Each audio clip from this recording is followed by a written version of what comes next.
Up to him. Navi is rushing this on foot. Their car's still down by the barn, so you have to imagine that they want to run back for it. In the meantime, 4EM and Howl taking the fight to Pubg now as the city is getting shifted out of the circle. LG is going to get involved here from the church. They are swarming in from the backside. Relo was knocked and dealt with by 17 from their home territory near Pachinki. Now Summer is looking for more Howl players to put some more bullets in them. Yeah, only one team eliminated as well here in Phase 4. Not oftentimes that we see the games play this slow, but of course we have had a lot of casualties across multiple teams. A couple of solos left alive as well, as we now see Ghibli make their way back towards the east again. Couldn't quite find the entry they wanted, and now straight up in the open arms of Navi they go. Evan's gone. Rest in peace. And Chris is as well. He's done pretty darn good so far today, so I guess Evan is, yeah, it's Chris gone, so Ascend is gone. But what a phenomenal day so far for Evan and Ghibli. Ghibli, the two survivors, looking for something in the middle of this circle. Again, this circle's tough. There's not a ton to play with. Not a lot at all, especially not with the likes of these solos and duos coming in and claiming what little space there actually is to work around. You have Power side on one side, now Glass and Tosi over here on the other. Safe to say that anything you want to claim at this point in this circle, you have to fight for. And speaking of fighting for, here comes Third Eye. 1 down, 2 down, Vox fights the third. And now Summer takes out Adam. It's just Vox left alive. And as I say that, Shanghai peeks on over. Quick, clean sweep from 4EM, the only way they could do it too. Here comes Navi trying to make a maneuver off the back of all this chaos. Schofield is going to get the knock on a Summer. Melt pushing in.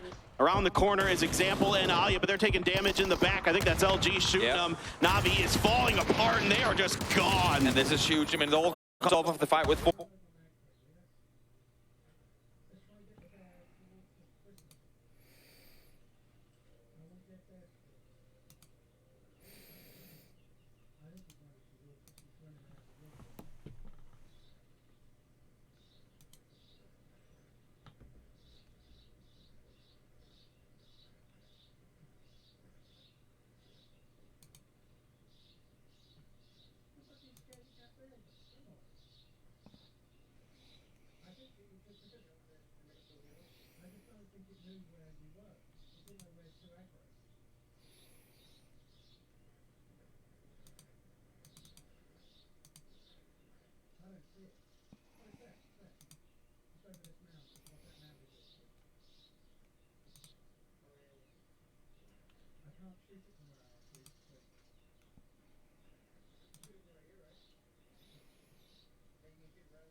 splash in about half damage into Lou. Neither of these two teams daring to set a flank out, daring to really go off of anything here. Both of them know that the player count is in favor of Twisted Minds 4v3, but all of them opting to sit together. Twisted Minds does like to make this kind of four-man go together, push forward strategy. But the Twisted Minds, I've seen them try and do these flank plays before, but I think them being outnumbered, not really opting to go for it. Here comes the sweep though from Twisted Minds. The thing that could bite them in the butt here is I saw Shrimzy still had quite a few frags in the bag, so if Twisted Minds groups up and Shrimzy can find some good grenades, he might be able to end this round single-handedly. We'll see. Twisted Minds is going to settle up on the low round. I think both teams maybe just keen to put some shots into each other, see if they can find that knock into Lou. H-Win has to prone down. He's got some frags as well. Gonna let loose with the first. It's bouncing in towards Perfectix. He's gonna take some damage, but not knocked because of the prone. Yep, 5 nades for H-Win. You gotta start lobbing them forward. You already have, you've kept Tickleton up high. He can't cover down here at all, but he can make sure they can't go back the other direction. So force through. Issue is right now with this position they're currently in. Twisted Minds kind of has the dot over Sonics. Now there is still a minute's time until this will become relevant in terms of blue circle damage, but H-Win has to try and play contain as best as he can as Twisted Minds continue the sweep around. Yeah, he's gonna need some cover fire from the high ground from Tickleton and Shrimzy. He's got one more grenade, but while he's going for it, he is knocked down. Shrimzy is down as well. Only one player stands, and it is the Sonics Tickleton. A 1v4 is facing the superstar from the Sonics, but Spiro is ready for him. He has to re-aggress. He has to change angles. And the Twisted Minds are not going to let him go anywhere. They are W-keying forward. The pan is out for Spiro. He's going to throw it just in case Tickleton's behind the tree, and they're going to spot him. They're going to take him down. Twisted Minds will come through with an 8-kill chicken dinner. Solid win for Twisted Minds in a very Twisted Minds fashion. They do sometimes go out with flying colors, get themselves a double digits, but here they found their first kill with 6 teams left alive. No chance had presented itself where it would be worthwhile, it would be worth the risk for them to go aggressive. They were down the leaderboard, they needed points, they got them. Exactly. All right, guys, well, we are going to catch some highlights, and then we'll catch the desk. Don't go anywhere. We'll be back shortly here at PGS1.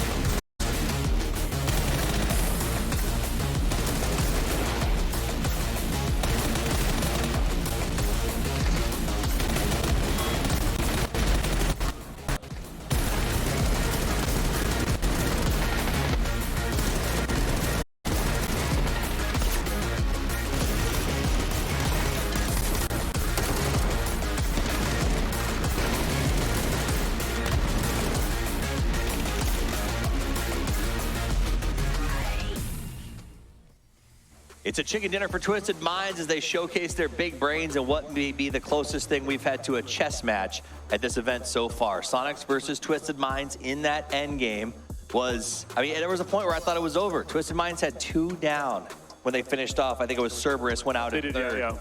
And it was just the way they had those smokes deployed. They forced Sonics into an alleyway they couldn't finish hit, and then just the flanking and counter flanking. That was beautiful. Yeah, the only upper hand that Sonics had, that was when those 2 knocks were on the ground, and it's just so rough to push through smokes. Like if it was the 2 knocks and there was no smokes, no ridges, no nothing, they're gonna push it through. They're gonna take all the utilities they had and just commit it. But yeah, in that case, I actually love what they're doing. All the smokes, all the fake smokes as well that we were able to see. Yeah. They're sending them down to kind of make sure they had an exit. So super well executed for Twisted Minds there. But then when it comes down to just a straight up forces 3, it'll be super easy for them to close the line, especially with an opening like they did. Well, it was beautiful too. We saw it was almost like a pawn sacrifice when Luke Batulin went down and sort of drove that car around trying to bait Shrimzy out, but he fell back. He saw the trap and avoided it. H-Win tried to come forward and make a sacrifice play with those grenades, but didn't quite get the hits. It was back and forth. I pity our casters in that game for having to sort of just be in it for that long, because it really was just 2 good teams with great strategy trying to outplay each other, and ultimately Tiggleton could not take the 1v4 at the end. No, and especially when you think like the guys who know they want it when they're taking the pants out and trying to throw it the threes. We saw there's so many cases like that. Also, Patulin's there. He looked happy. Good to see kind of check into those guys when it is. They've been down on the leaderboard, and now with this, they could put themselves into the top 8 quite easily. So let's see what happens with that once we get to that for sure. Yeah, it's a great point. Sonics is doing well in terms of leaderboard. Twisted Minds, on their hand, came in 12th place today. So we're going to see in just a minute how many points they're going to put up on the board. With a finish like that, they should be able to climb, and that's what you need today. On the second day of play, you really want to finish in that top 8, maybe even 6, so that you set the stage for the 6 games that we play tomorrow. It's not over yet. We've got a couple more to go, but seeing Twisted Minds sort of making moves after a tough day yesterday is encouraging, I think, for a lot of fans. Yeah, for sure. Like here, when you have a 3-day grand final, you have to be within striking distance once the second day is over, right? If you're talking like top 8, top 6, some teams have had pretty decent days here to the start of the day, and if they're able to, have that, 20, 30-point gap, it's still a huge difference in terms of prize pool once you move further up. Talking about gaps, let's talk about the gap that no team could seem to beat, and that was that road just outside of the church.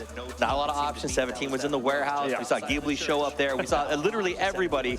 Luminosity was so desperate they jumped in a car and drove to their death. That was a tough circle, right? Yeah, for sure. In a case where it doesn't end inside, the circle doesn't end inside Pubg, you kind of want to avoid it. There's so many teams. There is just on the edge of there trying to fight their way in here. But yeah, Twisted Mind 8 kills on the top there for the win. That's 18. Cerberus again with another banger for match. 9 kills and third for them. It's super impressive to see them up there. Yeah, Cerberus put on their big boy pants and came to play today as they put up a huge amount of damage. 9 kills for Cerberus. So while they weren't in the chess match at the end, they never let off. They came out of that sort of road cross. They did a couple of backstabs. That was that road we were talking about right there. And here we go. Him starts sort of opening fire. And from then on, they were very aggressive. They took Genji head on and then pushed Twisted Minds with really no reservations whatsoever. Yeah, honestly, in this case here, you have like 3/3 of your teams, 3/4 of your teams down in the southeastern side there. But Cerberus being able to kind of hold on to that southern side and then push up and take the fight here, it hurt Twisted Minds as much as you kind of expect. But Sonics, they didn't take advantage of it. They didn't take the chance once they had to. They knew the knocks, they knew everything, but they didn't want to push through the smokes. And I actually think that's fine. Maybe they were hoping to get a knock. If you get an opening knock, of course, it's down to a 3v3 still. But yeah, it ended up being Twisted Minds outplaying them there with a gambit. And it was. I think Twisted Minds, the way that they handled those smokes in particular at that last moment was what saved them. They left bot 2 down. They managed to pick somebody else up. They immediately deployed smoke off to the side. I think Sonics, because of that ridge, wasn't sure. Are they in the smoke? So they off to the side of them. And smartly didn't overcommit, right? I'm glad it's a change of pace not to see a North American team jump on their horses and go galloping over the ridge at full speed. Let's take a look at the man of the match. Perfectix, 3 kills, 2 knockouts, 292 damage. He gets it because he was strategic. They did a great job of point control. That's good to see Perfectix up here, of course, after he's one of their more expensive picks, so it's good to see that he's able to take a man of the match home here. Definitely one of the players with a lot of experience, and we've again and again seen him at Globals be one of the players on Twisted Minds to have the most kills, most damage. Now, while Twisted Minds did win that match, it's not going to show up on the team summary because it is the dominant hitters that we are seeing up there. Genji continues to put up that damage, 17 with total kills, but they are losing ground to a very aggressive Heaven-led squad in Ghibli as well as the Sonic and Cerberus. Now, this match leaderboard, 18 total points, but there's a lot of other heavy hitters up in that 1 through 5. Yeah, for sure, and 4 aim as well in that case there for 9 kills. No placement, but still they're able to frag out. Good to see Ghibli as well, of course. They were down to 2. They were in a rough spot. As you were talking about, Genji really took them out, outplayed them quite well. Cerberus just continues to impress here. So honestly, how they've been able to impress here in the grand final, it has been super, super good to see. And now they're in 7th, and it's stacking up, but 17 still holding on to that. 12 points ahead of Sonics right now. So even with that win, Twisted Minds is unable to cross over into that top 8, but they are on that hunt with 45 points. 17, not a huge gap over the chase in the top 3, but it does start to really tighten up in that 4th spot down to 7. Now, I think if you're in 8th all the way down to 13th, and I hate to say it, but I'm not sure if 14 catches this point, you need to have a good game or 2 here at the end of your day if you want to even be in contention going into tomorrow. Yeah, one huge game to end the day off, and then you're still in play. But our mid pack is starting to separate themselves and thinning out quite nicely there. As you said here, 4th, 5th, there's starting to be quite a gap here. Our top 3, they're quite far ahead at this point here of our 7th, 8th, and 9th places. Take a look at Tiamba as they prepare to jump in when they started in 7th, have had a little bit of a rough day, as has Luminosity on your screens right now. This is the time for the rubber to hit the road, for them to pick up that speed, as we only have a couple of matches left here to play today. There is time, but it is running low. Day Trade, another team that has been playing very aggressive and getting a lot of points. Yeah, just a little bit, you know, one more good game here today, and they're going to be able to get in the kind of upper mid-pack. Well, let's see if it's time for that good game as we get into our next match. This is PGS 1. Let's do this thing. All right, let's get into it. It is time for Miramar, 4th game of the day. We are officially halfway through here at the grand finals of PGS 1. Right now, things are still very much all over the place with the leaderboard. I mean, it is a exciting day. A lot of teams having some big games to get themselves back up towards the top. I mentioned Ascend, not expecting them to sit top 3 coming into that previous one. When we saw here in the break just now that Gen G has the most damage done in grand finals, I'm like, wait, what? What? I know that they did win the first 2 games yesterday, but if we look back to group stage, look back to their losers bracket, I'm like, okay, that was, yeah, that's impressive. I mean, I'm just happy they brought their A game for these grand finals. I was very concerned about that team through everything until the last day of the losers. When it was only Danawa that stepped up and represented, like, kind of just took Korea on their back and said, we will carry you to the grand finals. Ghibli and Deji came into the grand finals like, you know what, you've lifted this from far enough, we'll take over from here, Danawa. Absolutely. I mean, just an incredible team. And, you know, you and I were just scrolling through some interesting statistics, and one that I saw that, you know, you alluded to earlier, that, you know, Heaven in that Na'Vi fight got like 78 damage and, you know, what is it, 3 or 4 kills or whatever it was. Yep. But throughout this entire grand finals, Heaven hasn't stolen a single kill, and that means he hasn't stolen one from somebody who's not from another team. But I think that also goes into a discussion of the playstyle of the team, because while we have the stat up in Heaven, I would actually love to see that same stat, but for Glass. Usually both actions are pretty damn good at just headshot a knock player, boom, instantly kill stolen. So while he doesn't look for the flushes in other players, look to a guy like Flash, look to a guy like look to a guy like Goman as well for the potential threat early on. Okay, East side circle. Surprise. What? I'm shocked. What? I'm shocked and awed that this is going to end by Junkyard. Maybe. It doesn't have to. What would real be east? I was gonna say, what would be the wildest shift we could get on this one? Like straight east or hard north? Double hard shift east in phase 2 and 3. You know what? Yeah. Let's do it. For the sake of variety, let's do it. I know. All right, we got another replay to look at here from the previous match. Yeah, this is Brax. This was, again, expect the unexpected. And it's straight into this one. I don't even think that was a cut. I think that was Brex getting the double. He jumped into the building. Instantly, the camera goes over to Mika, and he finds the triple. So that's just a lot of kills coming through for Ascent in a span of just a couple of seconds. Yeah. Some disgusting sprays in that game with the M4. Absolutely love it. As, you know, I saw somebody post the kill statistics for, like, the guns, the different guns, and it's pretty balanced in a lot of ways. I mean, there's more barrel kills than M4, but the Mark 12 and the Mini are not too far from each other. The SLR right up there with the 3 of them. So the balance seems really good in this lobby. It is. It is also because, I mean, for the most part, teams tend to not like double down on ammo anymore. They would go either double 5.56 or double 7.62. And obviously, with the addition of the Ace as well, and you have, I mean, the barrel too, it's pretty easy to do so with the MK12 as well, added now in for the people that aren't big Mini fans any longer. It's pretty simple to do. I'm a little curious though, and this is for future theory crafting stuff. Have you been following the burst action, the rise of the M16 and the Mutant? The M16, yeah, of course. I'm curious to see. I know it's not gonna happen here, but I'm curious to see if tournaments from now, because we're talking about balance, right? Right. If those burst action guns will actually make it into pro games. I've seen teams already just play around with them in scrims and whatnot with varied success. But if any one team's master it, it's like a discussion yesterday with the shotgun. Everyone was laughing at shotguns. Then one player brings it in, says it's actually pretty viable. Everyone's doing it, right? Yep. Maybe it just takes that one team to go, you know what? It's actually pretty OP. Have some success with it, and we'll see everyone play Mutant as their main rifle in the PGS2. Well, I'm going to say is the player that we identified as our culprit for the shotgun meta I have watched a lot of his streams, and he was definitely doing things with the mutant when the new patches dropped, where they changed it. So certainly a trendsetter is the face of Fuzz. And LG has Hisaki just out there a little bit. Kick going for some shots. Hisaki under a lot of pressure, but no damage just yet.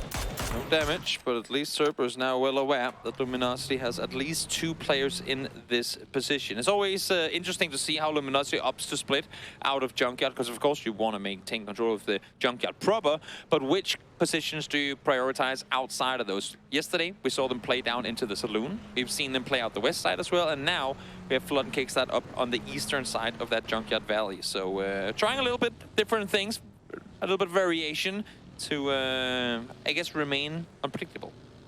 Yeah, absolutely. I mean, the Junkyard's pretty, I don't want to say easy to lock down, but it's not the worst compound to lock down in the game by any stretch of the imagination. As 17 sitting underneath the noses of Twisted Minds, underneath the Minas Generales, and Howl will be opposite of Na'Vi here. Are they going to get close to Mel, or are they just going to stop at the edge of this road? I like that Howl this early on doesn't fully commit to the compounds down below like we've seen other teams do in the past, but they actually send people up over the hillside early on, because those compounds, as great as they are, as soon as you shift north, if you don't have a player up the ridge line, A, you're probably going to get camped. B, you have had 0 information of what you're rotating into, so now keep 2 down below. You have an open field to the south, so you'll be able to call early if anyone is coming your direction, and you'll also be able to scout forward and prevent anyone from setting up camps. So nice kind of blocking off your only weak side by yourself. Yeah. Oh, Salute. Might go for Vox. Has an opportunity, and he connects. That was a really nice spray there with the barrel. Crisp and clean. Didn't even have to turn past to his left. It was just right in front of him. He's going to find it. Sometimes 4 bullets is all it takes. And now the rest of Third Eye, man, they have to change direction here. They can't keep going down that road. And I'm loving that Danawa is doing this, because as you've said in the past as well, Danawa likes, especially in and around the Picado teams, try and set up some of these camps, try and do these small pushes early on. This is Danawa saying, we're set right now in the 11th. Sure, we got some good points in the previous game, but we're set in the 11th. The game isn't going our way.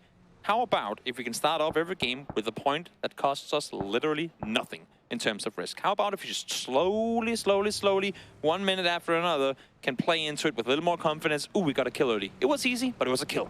Now we thrive off of that, right? Every small bit of momentum that can go your way could potentially set you up for a good game. Yeah, and you know, the other thing for Danawa is they're more of an edge team traditionally anyway, so you're... Doesn't hurt them. Yeah, you're playing edge on this circle no matter what, so might as well go for it. Try to see if you can get warmed up a little bit, get those shots underneath you, and Howl finds a saloon, and they're just going to chill. You know what? I'm going to go back to what I was saying before, but just add to it. Howl's daring to push aggressive on this. They're doing everything right now that the likes of Soul Sister and Pubg would lack to do. They had a pretty decent position early, but those 2 teams would have just stayed there, because it was, I mean, we can just take the southern compounds. That's good enough. Howl right now are playing confident. They're daring to say, but we get one more spot. How about one more spot? Let's check the saloon. Oh, it's free as well, even though we know Luminosity were there yesterday. Now we got it for free. Other teams would have been like, no, of course Luminosity's there. We're not even going to scout it. We're not even going to scout it. Because they're there, they get rewarded. Sure, sometimes you burn your fingers because the fire is hot, but they dare and they're rewarded. Yeah, nice. Sometimes you cook the food nicely in the fire instead of burning your fingers. Exactly. Right? All right. 17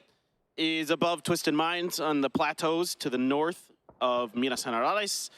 Tiamba, just to the east here of STK, around the Impala area, just kind of Linshu doing some scouting. And there are some shots there at the other players behind him. I think that's 7-7 that's getting shot at from forever, I think by Hwin, H-Win. Hwin. I need to start calling him H-Win. That's what I think he prefers that. H-Win's pretty cool. I think it's all right with you saying Hwin. Yeah, no, that's a sounds like you're trying to spit. Yeah, but that was not the sound I was trying to make. I was just like someone just going really fast past you. Okay, that's good. I like you made it into something completely different. He's a fast guy. Yeah, I made it sound like I was spitting in my mic. I don't. You know what? I said he's a pretty cool guy. He's probably larger than most things. I don't think he appreciates being called the sound of someone. I don't. Probably wouldn't like. Yeah, no, probably not. But here he is, the man of the hour, Mr. Peeking on forward, trying to track the rotation of the opposition. In the meantime, Danawa, well, they found one before. Why not continue beating the team that you've already wounded? Vox fell early, Richie falls now, Danawa 2 points up, and again, with limited to no risk involved. Yeah, this is beautiful stuff from Salute, playing on his own and I'd say if there was any criticism I had of Donowa so far today, it would just be that sometimes when we get later into these games, they're just a little bit too spread apart for my liking. They're trying to take kind of 2 battles on 2 fronts with 2-2 splits. Yes. Fine. I mean, it isn't the worst idea. It's gotten them further ahead in the standings, no doubt. But I think they close out a few more games potentially if they can find just that little bit of extra synergy. The 4-man Donowa steamroll strat is something we've seen be incredibly terrifying to go up against in the past. So I agree with you. Maybe stick together a bit more, and then once this kind of situation presents itself that is necessary, you do those flex plays. Vegas with a level 3 gun, name a more iconic duo for this event. He has been just the guy with those Grozas, with those AWMs. He has been absolute magic leading up to the grand finals with some of those guns. So keep our eyes on him, see if he can do anything. Circle is, yeah. Hashtag predictable. Yep. I mean, now it's got to go either south or east. So yeah. I mean, the next one can still go anywhere. I'll keep my hopes up for some fun variety. If not, then we can say one thing for sure: all these teams have gotten incredibly good at rotating to Junkyard. That's true. Well, 17 is going to take the shanty town just to the south of the junkyard. The junk shanty, the shanty yard. Shanty yard? I like shanty yard. Shanty town? Jamestown? Oh. Oh, that's what you said. Just like his fantasy team. Shambles. LG. Not much they can really do about 17 right now. Maybe try to get Suju. Yeah, they tag him with some damage. Salute, though, continues this magical solo journey, the never-ending journey of Salute. They're 2-2 splitting this as well. We just talked about it, how Donowa has been very aggressive on their splits, and it's come to bite them in the butt a couple of times. Loki is going to run straight in. He's done. To the open arms of Pow Pow in just a short moment. No shots been fired. Oh my God. Oh, the timing from Salute to peek into the door as he ran on in. That's bananas. I thought Loki was done. That is the most fortunate timing I've seen in a long time. I mean, if that's planned from Donowa, tip of the cap, that is absolutely beautiful. Although it doesn't look like they're going to stick around and go for the flush. So Pow Pow will be resabled by Lin Shu.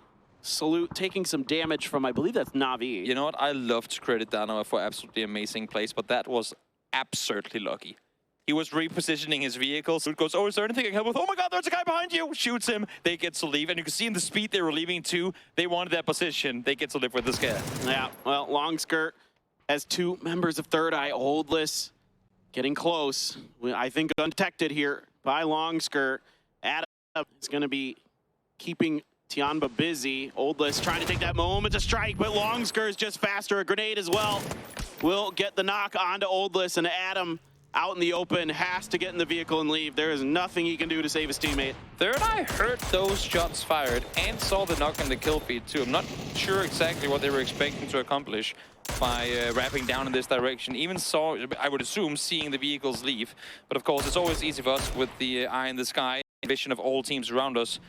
We don't know exactly what's happening in the player booths, as these rotations are called. But Adam, now solo player left alive. Well, Third Eye has not exactly been the grand finals they would hope for, but as they've been mentioned earlier as well, I don't think many people expect them to be here to begin with. So little on the fact they have made grand finals, and now have a chance to make something happen is big for them. Yeah, I mean, you'd love to see a bounce back from Third Eye. Of course. For sure. Foxy with 2 members of 4AM right in front of him. DG flanked out behind PO out in Narnia. You know, this is kind of the MO of Gen G now, as we're back to what I consider quintessential Gen G. PO out on his own. Yeah, exactly. And the other 3 just kind of doing their own thing. You can kind of tell. There's this bar that you reach where the further PO is from his team, like it goes by increments of 100 meters. The more confident they are, the further away PO is. And right now they're at like a solid 1 kilometer confident. And they have a lot of info. Oh, Himas just has Heaven lined up. Heaven just, I think, might have gotten distracted by Tycon there on the other side, and Ghibli trying to keep their superstar player alive, and I think maybe just barely they're going to get him in the door. Barely.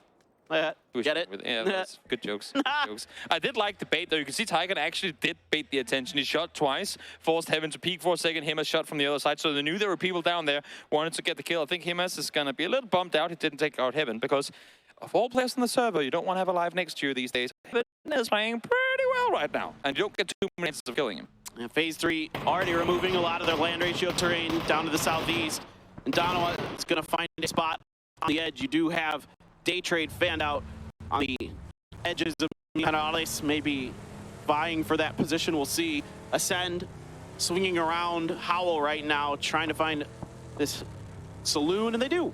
That is as free as can be. Howl just ran towards the southern side. Ascend gets himself a freebie on the edge of the circle. We know that this one is going to shift away from Tianba, and it's going to shift away from Minas. So expect this circle to go somewhere between Na'Vi and Howl. Potentially, a northeastern shift could come in, well, in which case we just go where we've been a billion times before. Yeah, this is just going to move away from the northwest corner, is basically what's most likely happening. Ah, yeah, that's right. There's a mountain in the south. So somewhere center. Southwest, northeast, center. Yes. Those are your basic three directions that is most likely to go. It doesn't have to, but it's extremely likely to do that. That's why we always talk about it that way. Like, if we say it's going to do this, well, understand that we mean like 98% it's going to do this thing. Like, it's never a guarantee in PUBG. That is true. Tackleton peeks on over. Again, Sonics and STK, they have been running shoulder to shoulder for a good while now. Now they're somewhat tangled up with one another, as well as H-Win is creeping up behind Vegas. And they, looking where they're looking right now, they have no clue that H-Win is down here. Issue is, H-Win is jumping around. I don't think he has any clue that, I don't know who's infiltrating whose lines here. Yeah, I don't think either of them is aware of their position. H-Win might have just gotten the spot on Vegas there. No clue. Tickleton, I think he saw him. Yeah, Tickleton was ready, so I'm pretty sure H-Win saw him, and H-Win, yeah, stabs him in the back. That's 2 quick kills for the Sonics. STK falling apart to their America's counterparts. And Penta and Purdy trying to wrap around the side, and Tickleton's having none of it. Mime as well is going to get a knock on to Kurt. Penta on a sliver of health, trying to do something in this fight. I mean, people say that PUBG is a game of seconds. This was a fight of milliseconds. Had Vegas gotten the first shot over there, had he been the one to find the peak, this could just as easily have been STK instantly wiping out Sonics. So, fortunately, for, I believe it was Shrimsy, caught Vegas on the split. H-Win gets the suppress, and they get the fast double. If you're curious about how Gen G is currently leading in damage, just look at their position. They are setting themselves up for long-range DMRs on the edge of the circle, and they just harass the crap out of everybody. Himas, sawed off, watching for LG. There's one player above him. It's Flood inside, and that's why they're ready for the up-close and personal battle. Himas and Tycon gonna swing in. Flood up above, opting to fling out the molly. Would love to see what they're going to do on the inside of this. Tycon just going to hold the line. They're going to hold it for a while. It's going to allow for Luminosity to regroup. Luckily for both teams right now, no one's really up to aggress, so not too much comes through. As I say, that Himas does fall to Flood. As we pan back down, Tycon wanting to get in, but you can see actually Dogma now running down the mountain from the other side. It's not really an easy angle of approach. I don't think Tycon gets a chance to rest. You'd have to expect that Snakers goes for the kill. If that was an intentional bounce from Tycon, that was brilliant. Yep. He got a ton of damage in there, and I have to assume it is. I don't know if he was trying to get that up in the window or not, but hard to tell from our perspective there. As the smokes begin to come down, Tycon, a lot of work to do, but still a sawed-off that dangerous shotgun sitting in the back pocket. Himas now crawling in to try to be res. Snakers, does he know Duckmai is coming? Exactly. He managed to run down the entire open face of the hillside. You can see Snakers is currently repositioning himself. He knows exactly where Duckmai is. Issue for Duckmai, he has no clue that he's about to get ambushed by Snakers. As I say that, he's not looking in his direction. Now he spots him, finds him. Easy peasy, double headshot confirmed. Here comes 4 AM though. They want a third party this fight. It's been going on for quite some time. And as is tradition in PUBG, oh, maybe they're going to drive around. I think they're going to wrap, yeah, exactly. The issue is, where do they wrap from here? Maybe backfill Ghibli towards the east just to have a scouting position? I think they're going to split here. Yeah, I mean, sit far north side, wait for something else to pop off here. Maybe a kill going the way of Cerberus as well could be their entry to the junkyard proper. But I think they're going to sit in the valley, at least for now, while we take our eyes back towards this 3v2 with Snaker still outside. Honestly, I thought they had a decent chance here as Kickstart gets Tycon down. Himas is gone as well, so LG able to deal with the problem in their own buildings effectively. I thought maybe 4 AM might have an opportunity to try to go for something there, but I think without any knocks in LG, it was too risky. Exactly. Uber now finding God. damage on towards Gen G over on that western side. He's solo player though, so Issue found the damage but fell instantly after, and the rest might just be coming through. As I say that, no Pushos able to find the first. Second one should follow. You can see Na'Vi not in a position to support the solo player at all. I have no idea how in the world there was too much else going on that Uber got across that road and just, I think he ran. Just It's like the chicken. Why did he cross the road? To kill Gen G. Yeah, I mean, he almost succeeded. He ran, but I want to know how he got there safely. Like it was. Oh, that's what you're asking. Yeah. It was. I'm not an analyst, sorry. I can't. That's too much for me to break down. Yeah. We'll leave that to Martin and Toffee. Exactly. Maybe they'll break it down. In the meantime, Tianba, well, we did say that their compound was the one to be shifted out from, and indeed it was. Now they find themselves close to Howl and Danoa. Sneaking up towards Twisted Minds. Soul might have a couple of freebies here. The issue is, as you can see, Day Trade set up above will have eyes on Danoa real soon, too. Yeah, the grenades are out. The knock is in. A ton of damage done from the grenade. There's more. Lou, here they come. It's the barrage from Danoa, completely pinned down as Twisted Minds, and they are gone. Flash gets the last one, but Soul claims 3. A lot of times today we've seen Twisted Minds fall. Like once the first one goes down, it's just to snap with the fingers and the rest of them fall too. So getting caught in some pretty awkward edge side positions here. Danoa, of course, again, got a couple of kills early game, feeling much more hot now and wanting way more points over this game. Now you can see fishing with the bolt is Flash, seeing if he can find any favorable shots. Sonic's on the edge. They have a little bit of work to do, but a hill up ahead that's wide open for them right now. Howl to their south, Ascend to their north. Tiamba in the distance, and this is pretty easy sledding in a way for the Sonics, especially if they're getting knocks. Now Day Trade gonna crash Danoa, Foxy and DG. Grenades at the ready. Grenades or mollies in response there. Foxy out in the open, trying to find the angle. And Onyx is gonna get Nurens on the backside. I love this push over from Danoa. They saw the vehicle come down. They know that Genji sat on the other side, and they set themselves up for a perfect third-party opportunity. Danoa not allowing for any knocks to come through of them has perfectly set them up for this push to come through. This is huge for Danoa. If they can clear this space, they have a pretty easy fight potentially against Gen G. Puchill's on his knees. Only one player left for Day Trade. Gen G's Foxy trying to keep Danoa off their backs. The Nonix pushing space, has to settle up to heal in the smoke. Pretty much the entire circle is fighting right now. All the edges are on fire. The volume in the venue rose by 200% as all these rotations started coming through because the comms are being fed across the board as much as they can. Gen G, just Foxy and DG left alive to try and fend off. This is not going to be easy. First one already down. Yeah, and the grenades and the finish is there. Gen G done and dusted. Danoa now looking to continue their reign of destruction, but Belmoth remains that thorn in the side from Day Trade. The sole survivor ran out of bullets. He's almost out of bullets in this Mark 12. So he got 14 left. I'm not sure if he has another gun floating around there up there or not. Now the grenades from Na'Vi as they are pushed across the street once again, trying to see if they can do some damage. Again, still 11 teams up, and Danoa already closing up on the double-digit kills. Yep. Huge game for them so far, even if they fall here. Nice turnaround. Nice to get some good kills into this one, coming in to the last couple of kills of the day, or last couple of games of the day. Yeah, 4 AM has to deal with LG up in front of them, but they're getting knocked from behind by Ascend. Trimsy paying Ascend in kind, getting a knock onto them. Kickstart there if you can just get a little bit higher. Should be able to find it. Oh, right away, the grenade with the follow-up from Xiaohai gets 3 of LG. This is crazy. It's just Relo left. He's gone. Xiaohai single-handedly wipes LG. What a play. LG thought they had all the room in the world with the cover fire from Ascent coming through, but the double knock, instantly double headshot to follow. Xiaohai cleaving them like warm butter. That's unbelievable. Xiaohai is just incredible. And now 4AM can turn their attention to Ascend. Howl and Sonics still dusting it up on this edge. Sonics may be able to push through. Tiamba, I think, waiting in the wings. See if this fight gets real nasty, but H-Win is ready for it. Still looking for that res onto Mime. Let's see now if this east side fight is going to come to an end anytime soon. 7-7 down below. Does he go aggressive on this one, or does he not? So far, Tiamba has a wide split with Lin Shoot further down south, so don't think he's really wanting to over-aggression. In the meantime, 4AM over on the other side have to deal with Ascend in order to make any space for themselves, because they need to push towards the next circle soon as well. 4AM has been so dangerous out in the open on Miramar, absolutely just shredding team after team throughout the grand finals, throughout this event. Ascend, Brexco, Kilikai, it's Chris now trying to swing back, seeing if they can stop this heater that Xiaohai is on. Brexco initial damage, only going to scrape Xiaohai a bit. The molly's going to go too far. Xiaohai's going to respond with a grenade. I don't think it's going to hit much. A stun is going to sit him down. Up they come. Summer trying to keep him at bay, but it's a good crossfire here between Crazy and Summer. Kilikai trying to do what he can to find any more damage, but 4AM's hill is too favorable. Really solid hold. Now Adam, solo player left alive for third eye, trying to peek on over, trying to find some extra points here. Smart when you're allowed to try and make something happen.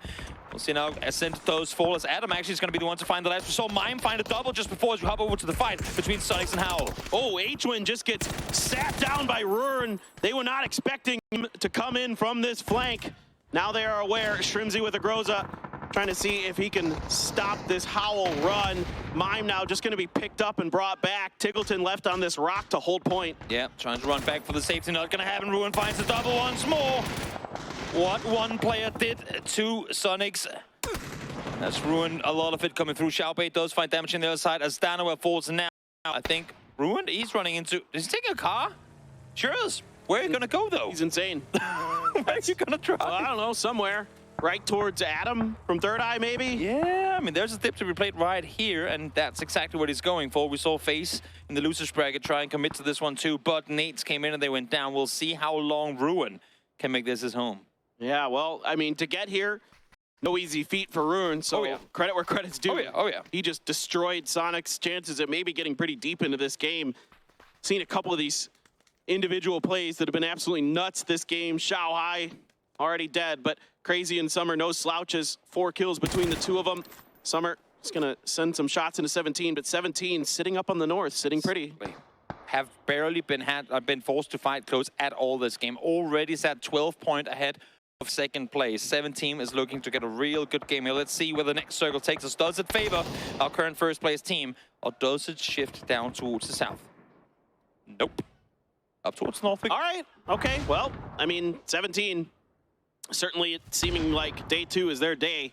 And now the Mollies come out to try to finish that knock. I think they're going to miss the mark. Yeah.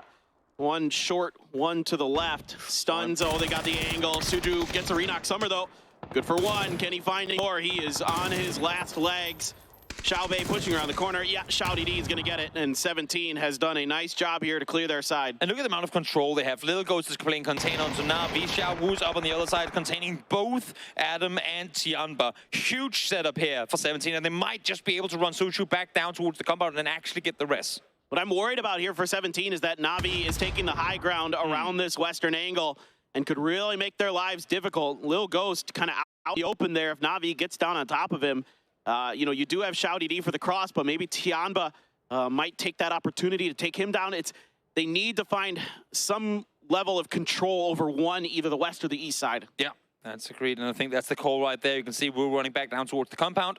They need to fortify, they need to focus one fight, exactly as you just said there, Paper. I love this from 17. This is so smart to understand this situation. Yes.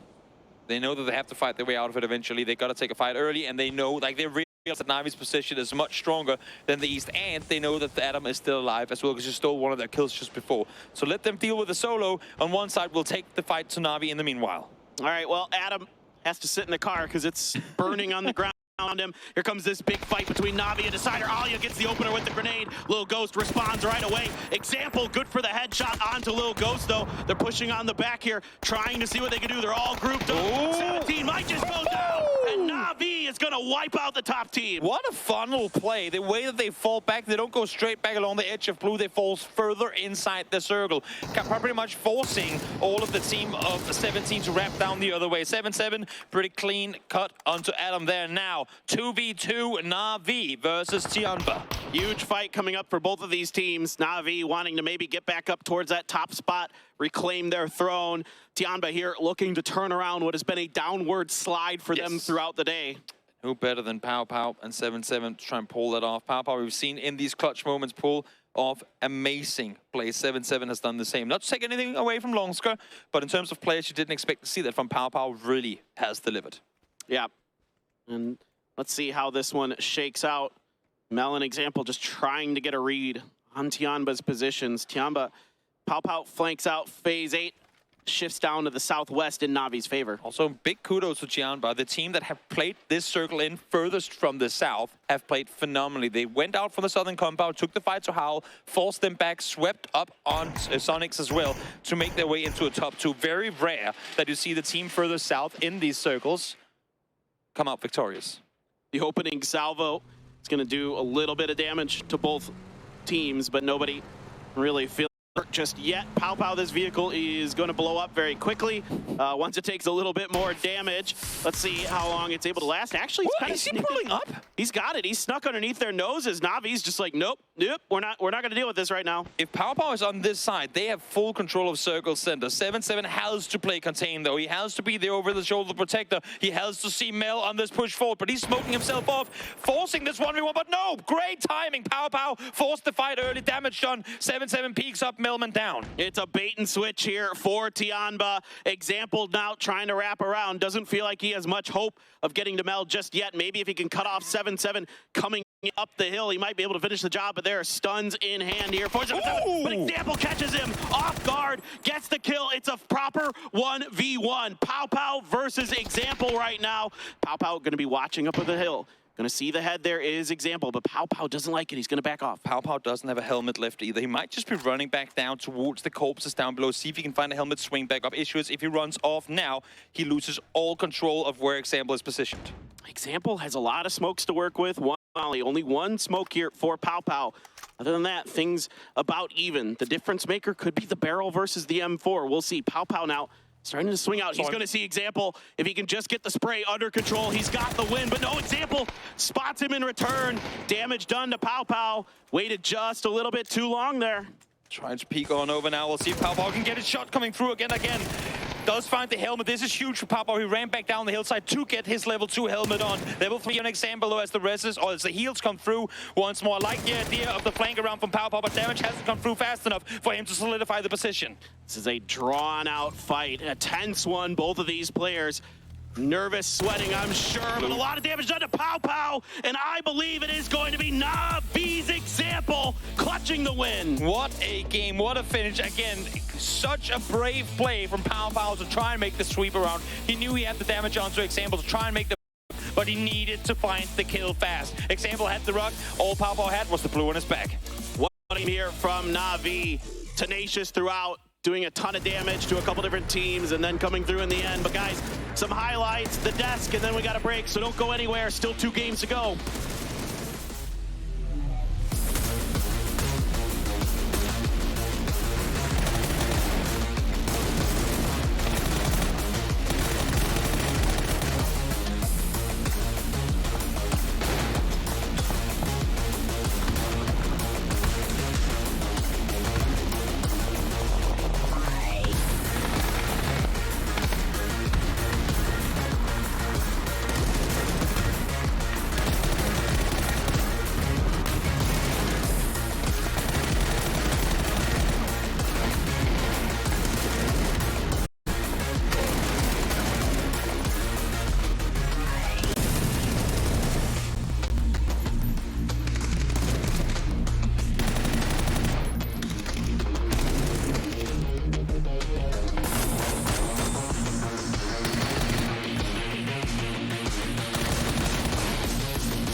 Welcome back to PGS1, hosted by Crafted and VSPO, a chicken dinner for Navi, and a prime example of why this team is such a force to be reckoned with.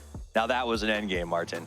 Yeah, it was honestly in a situation where you are able to kind of outperform in terms of your circle positioning. That's always an interesting one. It's always like these small chess moves that makes it a huge difference. And that rock there in the middle where he was able to force in, like Tianba, in general, the way they moved, I like their split, I like their offensive moves to begin with. They got Mel down, but then in the end, that rock was really what worked everything out there for Example. And, you know, when it came down to it, we thought it was a 2v1. You know, in the green room, you and Cameron were like, Example can win these. And he did. He forced that 1v1, got that isolation, and then it became just a really fascinating match to watch. Ultimately, Example came out on top, but both of those players, it was awesome. I mean, I'm kind of envious of our casters to have 2 such interesting end games back to back. And really, it's a great, it speaks to how strong these grand finals are, that all these end games are coming down to these chess matches. Yeah, for sure. And also when it comes down to one versus one like this, right?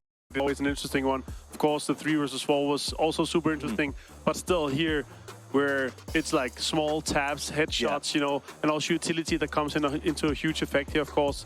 You have the stun grenade and the smoke that is able to kind of play around that, but the blue was just coming too fast. And Example knew that, so he played to that. He made sure every time he got hit just once, you heal immediately, you don't take any honest fights or anything. So that's interesting. It was cool. If the last game was a masterclass in overarching strategy in an end game, that was a masterclass in how to play it as a solo and sort of see everything as it comes. So beautiful win for Na'Vi. They're going to get a lot of points. I think a lot of teams might be happy that they were able to stop 17 from picking up that chicken dinner as they have been moving up that leaderboard aggressively today.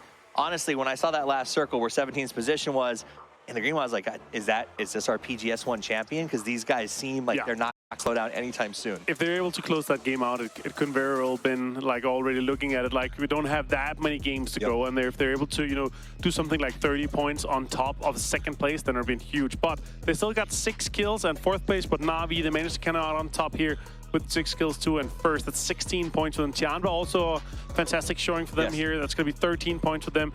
21 smokes used versus Navi's 1 smoke used. Really talks to how much effort they have to do. They're trying to clear out Adam as well from Third Eye. He got 1 kill. Well, the team got 1 kill and Third Eye got third.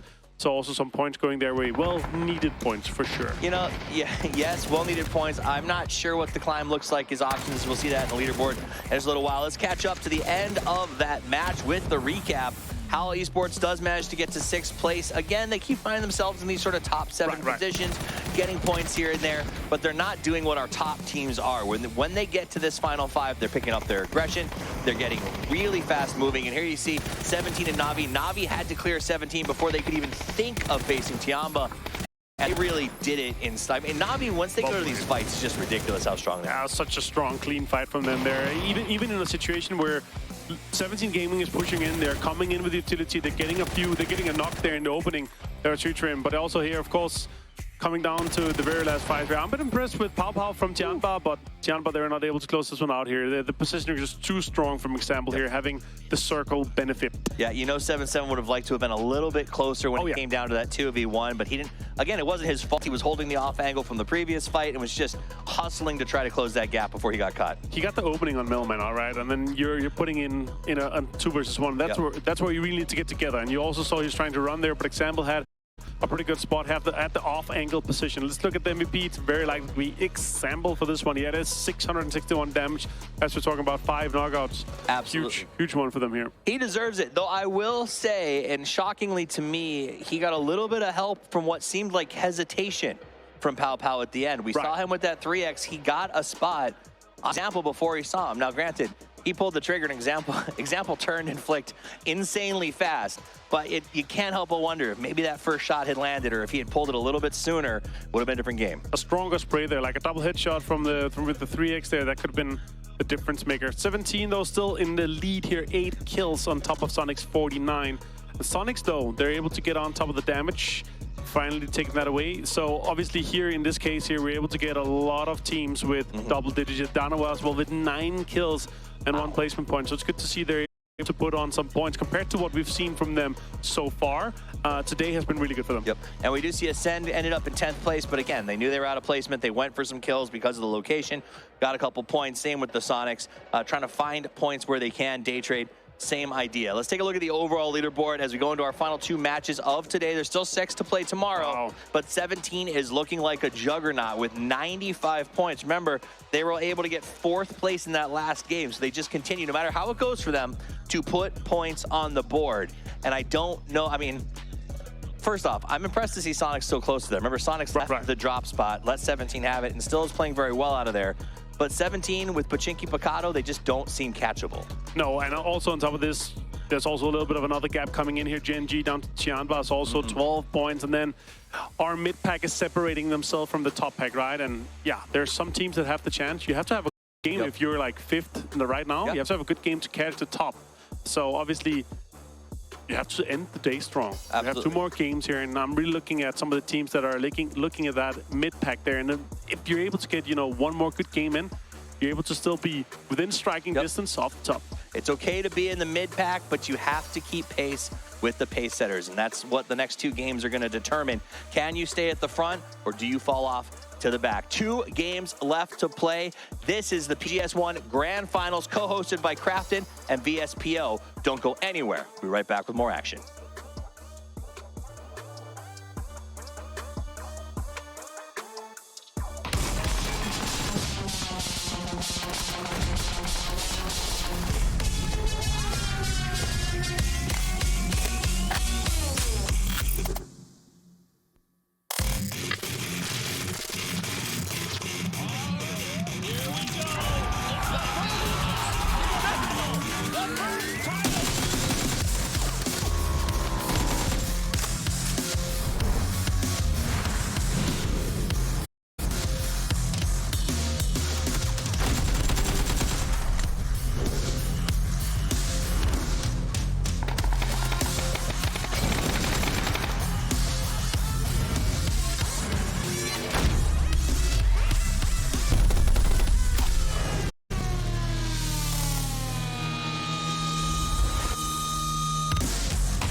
how dangerous that can be. The shot does come out, though, and that's going to be a warning to perhaps go out the window. But Spyro, he delayed his drop, able to get the knock, fully run away from that, down to such low HP. But this is a moment to perhaps finish that kill, especially with the frag in hand. 1 HP to work with, and what a survival. I love the fact that he sits in the window because the shotgun comes through in the chest, but the nade finds the second as well too. He goes down.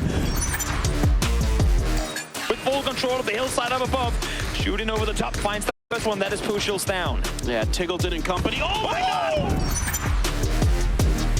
Engagement might be overwhelmed, but AZ with the underhand grenade, this one could be good. Oh, he gets the knock, and now he's gonna push out and get another. Looking for the third, looking for the finish. The 1v3 on Adanawa. Salute is hurt, but he is prone. He's gonna throw a molly right on top of Salute. This may be the end. Salute is burning, but I think he got a first aid off just in time. Has to wrap to the outside, but no, the molly was good enough. What a play from AZ. It's not perfect. They're getting knocks against them, but they are making it work time and time again. But Apocalypse with a very, very good return knock on Kurt. Nice double headshot coming through, gets the flush instantly as well. Molly should take out Rune. We'll see if the man can do anything. No, Halo able to find the first. Apocalypse not in the position to cover him. And all Vegas now spots the second down to have HP. They know the connection was there. Push forward, aggress forward, get the final kill down to low HP. No! Halo as well, so they are not down just yet, but oh, Halo is found. Exactly, man. The team's aware of exactly what's going on here. Apocalypse crawls for input. Let's go for the flush. Yes.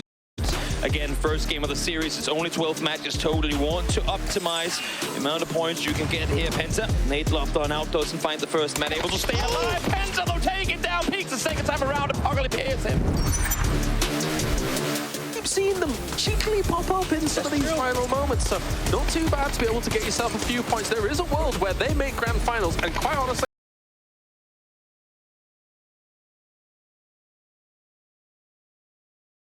however, how are they going to do on land? We have a...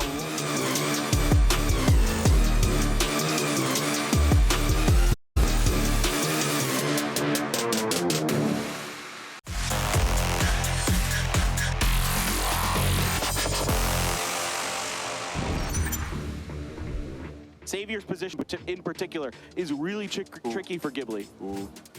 Oh! Vegas once again landing a sick headshot. How is he getting away with this? 2 more bullets in this AWM. Can Vegas make anything else happen? Yes, he can. Stop! Please! Unbelievable. Vegas!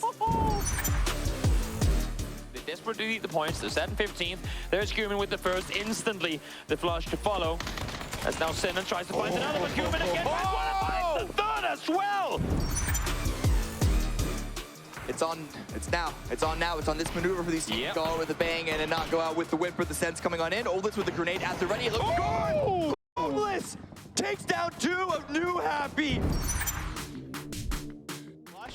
For Akkad, still at her, holding the line, gets another. All of a sudden, this push for third eye looked good, and now it doesn't. But they're losing players themselves. It's not going to be a free grab. It's not going to be an easy continuation of this game despite being a center spot. And it looks like Sun Sister also want to take part in this. Metrical Road actually backed away. They realized that, oh, while I say that, it's actually going to be third eye eliminated. Oldless swinging around the corner. This, I mean, like you said, FaZe needs points, and now they're walking right to the guns of Genji. Taemin is making them pay, getting 3 headshots with the SLR.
left of the day before the final 6 going in tomorrow. Cameron Davis joined by Toby for these final 2 rounds. One more Erangel, one more Miramar. And while 17 Gaming are not the only team to be getting wins, they're always getting those points. And that gap is getting wider and wider. It's feeling very difficult for even Gen G, for Ghibli, Sonics, Na'Vi, for trying to close that just because of how consistent 17 has been. And how much they're now starting to play very confident, PUBG. We've seen them kind of push their way slowly into fights now, looking confident. You can look confident as well if you get yourself the skins in the game. Pubg skins available. Get the code in there. Look dapper on your own games and go out and get some kills. Yeah, I mean, Pubg Road unfortunately were not able to make the grand finals, but you can make the final circle of your own matches by wearing that sick clothing, costume, outfit, or any of the other partner team skins that you want to go buy them now. But back to the games. One more Erangel, one more Miramar.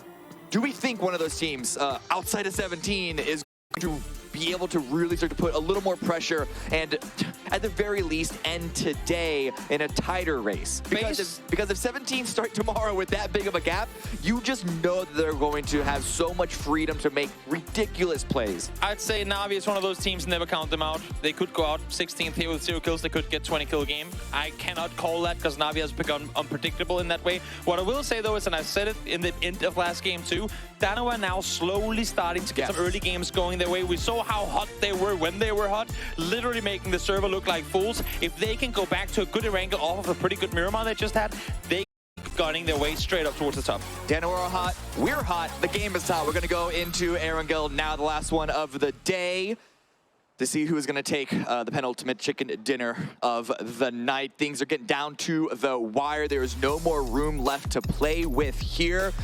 If you, I mean, I guess you could, if you wanted to argue for the teams at the bottom that they had those, what is that, 10 rounds of warm-up?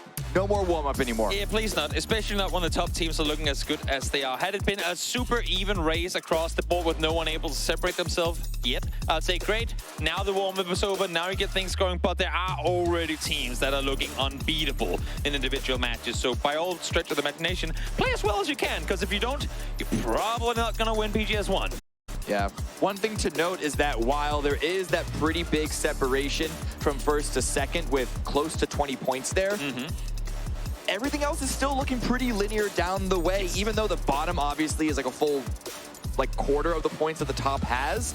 It still just shows that everyone is in the mix, everyone is fighting out here, and you know, any one good solid play can just totally continue to change the leaderboard. Also, because I mean, with the exception of a very few teams here, most teams are pretty aggressive, especially when it comes to late game. Most teams know how to play a proper end game. So whenever you see a team don't come away with a win, they usually get, if not double-digit kills, then close to it. We're seeing Na'Vi, Ghibli fly close to one another. I think this is just going to be a vehicle grab for Ghibli, at least. Yeah. I hope so, because if you're sat in the top right now, trying to contest another team in the top, there's too much on the line to risk 17 running away with everything just because you want Navi's cars. Yeah, this was a bit over Northern Plain, so the teams, especially on the top right of the map, do have to make a bit of a distance, including Luminosity, which at least this time they're able to make vehicles. And if they're able to go through Third Eye's position, get to their drop spot. But Luminosity has been really big victims of early frags, early kills going against them. So that's, I don't know, if they can make it to build a power with all 4, that's at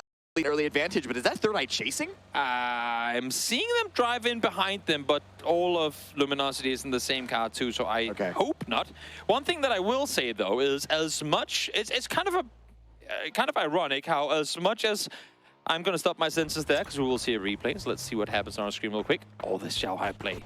Oh yeah, speaking of Luminosity, it looked like they were finally, you know, revving their engines up, getting their feet back under them, trying to get those confident plays, and then Xiaohai just tears them apart, really. This is such a hard part of Miramar to play around because there are ridges, but it's also quite open, as you saw for Luminosity. But still, yes, it is going to be a chase. Third Eye chasing Luminosity down. This is a fight for the bottom, but Third Eye is still going to try and take it. The headshot comes through onto Snakers as well, able to continue forward, though now Flood, no tire. 3 people in the car, 2 guns shooting at him. Somehow Flood has taken no damage in all of this. Tries to continue going, but not going to happen. Reggie able to find him. LG just cannot catch a break.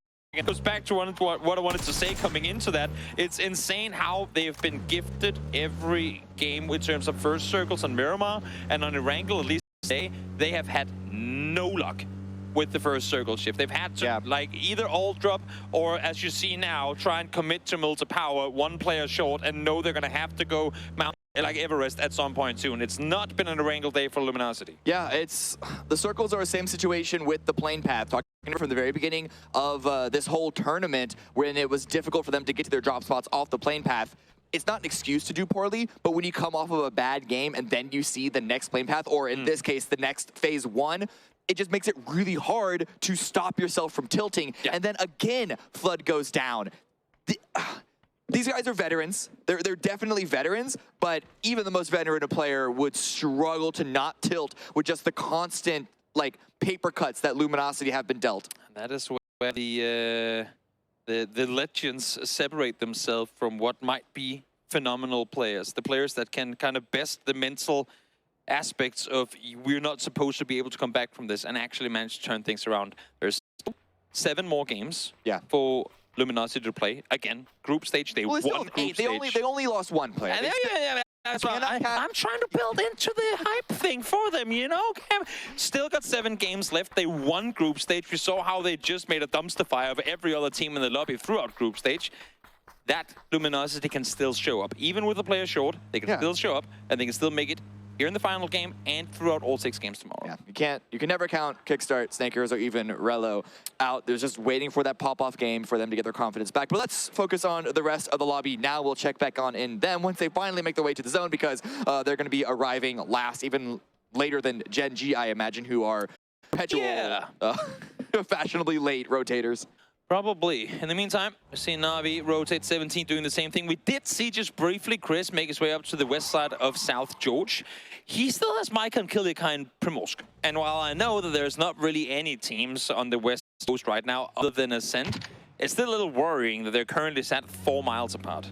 17 already taking control of George Bull Mountain. Same thing with Cerberus, so a bit of a repeat from that very first Erangel game, at least in initial position. And this phase 1 is a bit more north, though, so I think we're going to see a bit more initial positioning on the north side. And we see Twisted Minds going in there. Danawa now rotating through Yasnair. They're also on the north side of Erangel, north side of that river. Going to be playing it a bit safe because they don't want to contest for the limited space available around the George Bull Mountain if they don't have to. I love how Twisted Minds is currently sitting up. Oftentimes when you have a team sat down in and around Cube, you see the remaining players play the hill closer to the water than where Twisted Minds is right now. But Twisted Minds just got dealt with by Danawa in the games yesterday in this exact position. And speaking of, Danawa are the teams making their way in West now. They don't want to go back and make the same mistakes they did yesterday today. So already kind of adjusting their positioning. Very similar first circle, saying if they're pressuring from the same angle they succeeded with yesterday, at least this time around we'll be ready for it. Yeah, a lot of repeat rotations. Just because we've seen this circle so many times before. Exactly. This is exactly.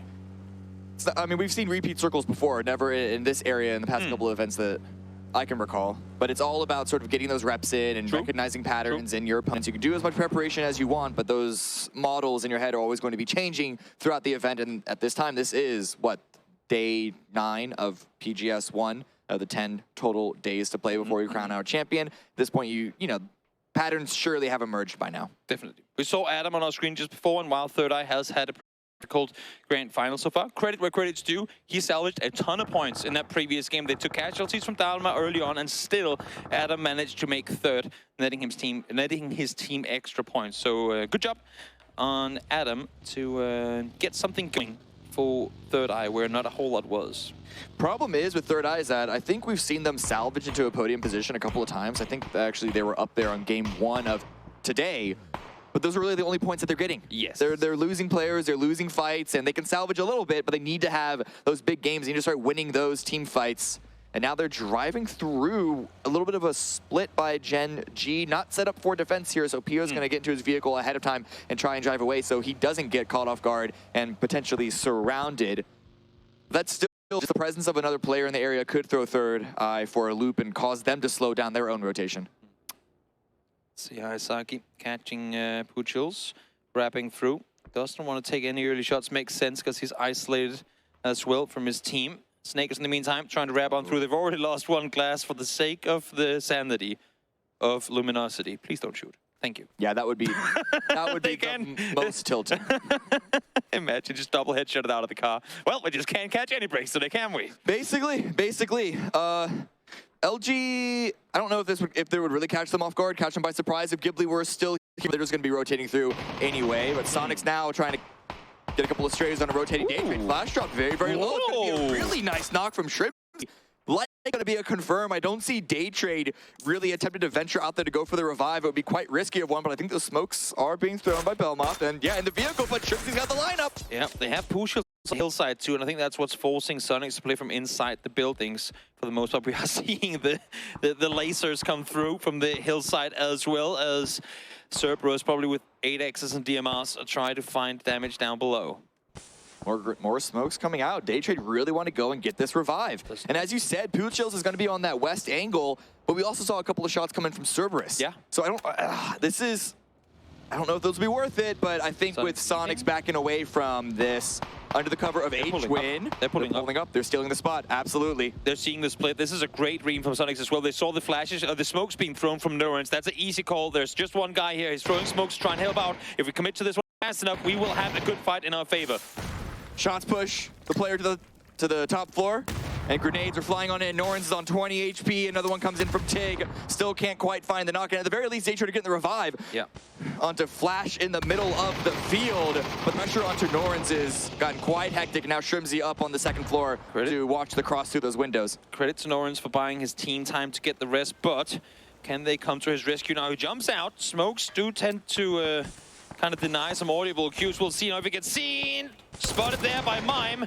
Damage done both ways. Atreus Norns is still very much alone, so it's going to be in their favor. And look at the Tiggles and pressure. Going to be trying to follow up from the initial damage that Mime did, but it's going to be him with the knock on the Norns. Sonic spot that, and they're going to be capitalizing with the space. Norns for sure is not going to get revived. Let's look at this fight between Third Eye and Gen G. These rotations did come to a head here. Oldest Fox, only 2 remaining, but they've surely dealt their fair share of damage to Gen G. They ran side by side for a while. It looked decent, but then once team started shooting, and all of a sudden, everything fell apart as the circle takes us towards South George once more. Oldless, Nate lopped on over, not finding anything as DG is now forced to push on forward, but nice damage going through from Vox, helps out, and that is going to be Gen G out in 16th. Great line, great spot, and they have the time for at least one revive for Third Eye, but they're going to have to get on the move because of that hard shift towards west. Everyone else is already lining up towards that position. STK, Twisted Minds, Tiamba already have a spot in those warehouses. That's where STK played from this position recently, so hopefully they have the scouting prowess to be able to recognize that. STK sat in this 2-2 split, trying to fend off against anyone coming close towards them. Tiamba will be able to regroup inside the warehouses, but now here comes 17. They were able to play warehouses last time they were up and around here, but forced to play South George proper. And this rotation by 17 did push the top 2 members of SDK towards the north side, towards that coast. Penta just unable to hit the shots. Pow following up a little bit more damage with 17, able to get into South George relatively scot-free. I was going to say, the fact that all of 17 got in there without taking casualty when you had pretty much the entirety of SDK shooting at them, that's pretty impressive. Now LG on the rotate. They came in late, but that meant that they already had the momentum on the vehicles. They're already pedal to the metal, and they can just keep on sending it through, dodging Navi, dodging Howl. But now where can they go? It's Tiamba right ahead of them, and surely, Dip. LG know that Tiamba are there, and yes, they're gonna stall here. Kickstart, a little bit lazy on the brakes, but he does not get punished. Even better, he spun the car around, so Snakers didn't get punished either. So teamwork. 100% coordinated, planned from start to finish. Hey, there it is. 17 finally do take a knock. Logos going down out in the open. I think those are smokes coming out, but Pow has the angle, and, well, Logos is going to be bleeding out a lot. Just match left click. But hey, he's going to get the kill anyway. So all's well that ends well for Tiamba at least, whereas 17, they tried to set up themselves in a bit of a 4-4 split in the urban area of South George. Going to have to do with just 3. Ghibli now wrapping in from the southern side. Their counterpart, another Korean team. Danawa now wrapping in from North George Bridge, trying to make their way straight into the gauntlet that is the 17 team. They're wrapping out west. Good thing for Danawa is that there ain't really a whole lot of players out here. Actually, it's just Xiaobei, I mean. Loki and the remaining Dynamo players should have plenty of space to maneuver out here on the west. Loki looked like he might have wanted to stop at that building, but the call was made to continue on, and that's the good call to make because You know that this circle is going to shift away from the water, and if they're going to play on the coast, might as well play on the coast that is less populated. Ghibli now coming in from the south, also playing on the coast. Guman pushing up forward, going to be stalling a little bit short and turning it back around because this is still phase 2. Exactly. It's probably going to hard shift down to the southeast, if not phase 3, then most assuredly phase 4. But they have some good spacing. They just need to be not caught out in the middle with like players being taken off one at a time. I love that you're trying to be kind to the teams when we all know it's going to shift north, George, now. I mean, have you even casted this tournament, Cam? Yeah.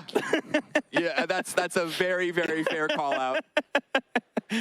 We'll see. Twisted Minds set probably inside the eastern edge of containers to make that just Lou, as the remaining 3 players are still out towards the compound in the east. I think they would have heard Third Eye now coming in very late, but regardless, Twisted Minds opts to leave for Third Eye. If this circle shifts east, that is a blessing, a gift for them, because their timing would be perfect on that compound.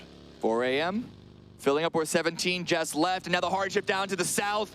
Howl are once again looking good. Cerberus' position, despite not being on the mountain itself, where they usually like to play, is also looking good with the split between those 2 compounds. That is a very strong hold to have throughout the mid-game. Yeah, Howl's position looks much better on map than in reality, because yes, you will get late game. It's pretty much the counterpart to the compound just east of, or just north of Minas. You get plenty of late game, but you get practically no kills from this spot. So top 5 potentially guaranteed, but kills not so much. Hey, if you can guarantee top 5, kills are never really guaranteed. So Howl, who are currently on 12th, will take it. Sonic's backing away from the push by Ghibli, but they're not backing away too much. They have a good position to try and control around this field. Just north of the swamps, and Ghibli are pushing forward. H1 has an opportunity to catch them off guard. That's a spray down to heaven. Not able to get the knock. Is able to follow up now. Follow-up grenade as well to confirm that kill. The rest of Ghibli trying to respond. Yeah, H1 has to figure to commit to the push on forward, to do a fall back. Issue is he doesn't commit fast enough, so he's going to be taking down Glass. Now sat down below trying to suppress. Mime is still far back, so they need to find these knocks quickly in order to maintain the upper hand in this fight. H1 caught out in the open. He had the first initial strike, but likely to be finished off by Human there. Yes, he's able to find the angle. Shrimsy had the frag grenade. Gonna want to try and pull it onto Glass, the forward player for Ghibli. Yeah. It's a 1-for-1 so far between these 2 teams, and so far no one is really there to immediately capitalize. But with that hard shift away from the water, someone could be wrapping in this direction, and Shrimsy, I think, is going to try and back away. Doesn't want to commit too heavily to this fight. I think everything is going to slow down a bit, at least in that fight, for a little while. In the meantime, Luminosity, they're well aware that this position is only safe as long as no one's within nade range, and Himas is here. Fights the first one, kicks that down. Following up with more utility, and there's, of course, shots from the high ground as well. Kickstart not flushed just yet. Molotov not going far enough. That one looks good. That one looks good for the confirm. Rello had to prone down, so he didn't get knocked, but it doesn't matter because Batulin had the angle. It is all onto Snakers to stabilize for Luminosity, and I don't know if he's going to be given the opportunity. While Mime is getting pushed, Ghibli are still taking the fight to the Sonics. Yep, they called this. They saw there was a solo player set up above. I love the fact that so many teams have gotten so incredibly good at this. We saw it executed earlier in the game. We saw it in the previous game as well. Teams, yes, you have a fight right in front of you, but if there's someone shooting from afar, seemingly helping out the other guys, you go for that guy. You send everyone in car, take the 3v1, then you can turn around, take his high ground position, and use that against the team. Because what position helps from the solo is also the spot that's going to be against you from the other scene.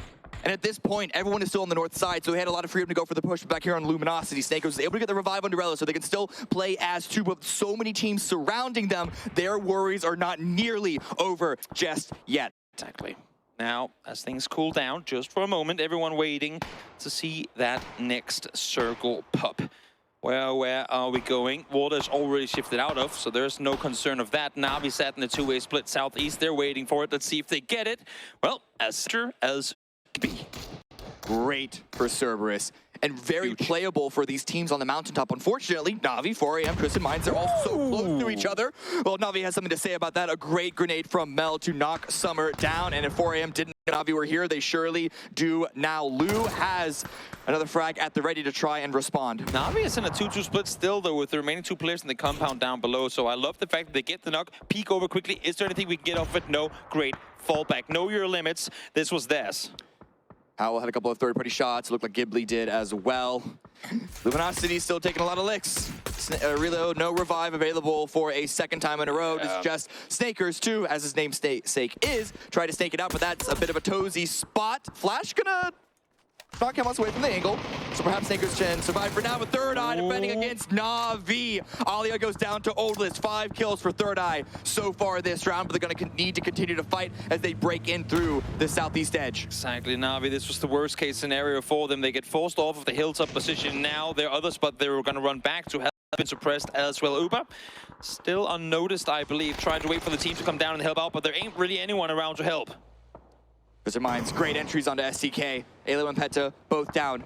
Vegas trying to find a different angle, and Kurt is pushing forward as Penta does get confirmed. But Twisted Minds, they're not healthy. It's only Batulin left and Lou, as Spyro and Perfectix have both been knocked. Now Kurt has been knocked.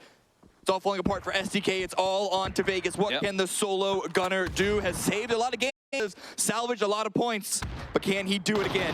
Whether it's EMEA loop or Chinese loop, doesn't matter. The kills come through regardless. STK out as the double lose managed to deal with him. Oh, and now Mel is knocked. Attempted respawn here, and Uba is distracted by Third Eye. So Na'Vi on this split hold is just getting picked apart bit by bit. And now 17 also pushing into hospital, but Ascend has the hold. Brex with a really nice initial knock onto Shao DD. Really good knock from Brex, allowing for Killikai now, if you want to peek out from inside this container. So with this angle, should be able to hold most of the downstairs, but we'll see how on this pans on out. Xiaobei, Shushu downstairs trying to fend, meets their position, but I'm not sure if Ascend is opting to commit to this. Uba got the knock on the Atom, but the call was immediately made, and Oldest was there for the backstab to trade back on that, and should be able to get the revive once again. And Third Eye staying as 3, at least for the rest of this round. Ghibli and Danawa fighting each other out. And Tycon looking for the third part of Glass with the spray down. That's going to be it for Danawa Esports. 6 kills so far for Ghibli. They are the most aggressive team in the lobby, and they are sticking with that playstyle. They lost Heaven early. Doesn't really matter. Sure, he's a flashy player, but we can do it without him too. Nice setup, nice ambush. Taking the 2 instantly, finding the 4th in the end, and taking out Danawa early on. One more circle shift. It's going to be a hard shift to the northwest. This does give 17 and Ascend time to play around, and it'll give Tiamba time to wrap from the north side. But the teams on the top of the hill, looking at 4AM, who are still 4 up, they need to continue to do work to break open a point of entry. Those shots we saw towards the distance, that is definitely a good start. But Tiamba, I am just looking at this approach right now. I'm waiting to see if they can't maybe catch an Ascend member sleeping. I think Tiamba plays this slow, honestly. They're not in a hurry at all. They have the entire north side ridge to play. As long to make that run before all of the Everest Hill is out, they should be a right. Issue for them could now be that Twisted Minds has made their way down the hillside. See how forced to reposition here as well. Issue for them is they can't really utilize this spot a whole lot as long as Ghibli is still down south. So a good position to play had it not been because the position that really is your Achilles heel is still in play. Smokes are already out because of that exact threat. The shots are coming through, and Sonic's also just lying in wait to pounce on what Ghibli might start against Howl. Example right now, last one up for Na'Vi. No real reason to focus on the zone, surrounded by a couple of different teams. And now Xiaobei gets knocked to Sander, just closing the lock, closing the door onto 17. It is all up to Suju with the lineup in the hallway, but the peak gets the information. And Brex is there with the shot. Ascend, all 4 up, not taking a single casualty, controlling the hospital. Absolutely phenomenal for the German / Austrian team. Able to stay put, full control on that northwest side. Example now falls as well as Third Eye continues to rack up points. That is a perfect volley. Should be both down from Sonics, at least Trimsy. Falls Tickleton able to stay put for a while as Guman tries to wrap further forward. Should see him in just a second, and there you go, both down. Apocalypse, damage does come through return though. What a great flank by Guman there. Ghibli are going to go out, I imagine, shortly, if not now, because they had no real point of access. But man, getting every single point they can here. And off the back of that, 4AM, huge play from Xiaolu to wrap over. They saw Twisted Minds on the other side. They committed to the dip down below. Xiaolu wraps over the ridgeline. 1 nade thrown forward, gets the double, now able to back off. The Chu, eyes on that angle. That dip can be a strong one, especially at this late in the game when there was no one peppering you the high ground, no one peppering you from the north side. And 4AM are going to try and utilize the hill at the same moment. You're seeing Third Eye. I'm loving this wrap on foot. They still have the forest to work with. They know they're the last team up on that hillside. If they get in from behind here, they could take out 4AM in a heartbeat.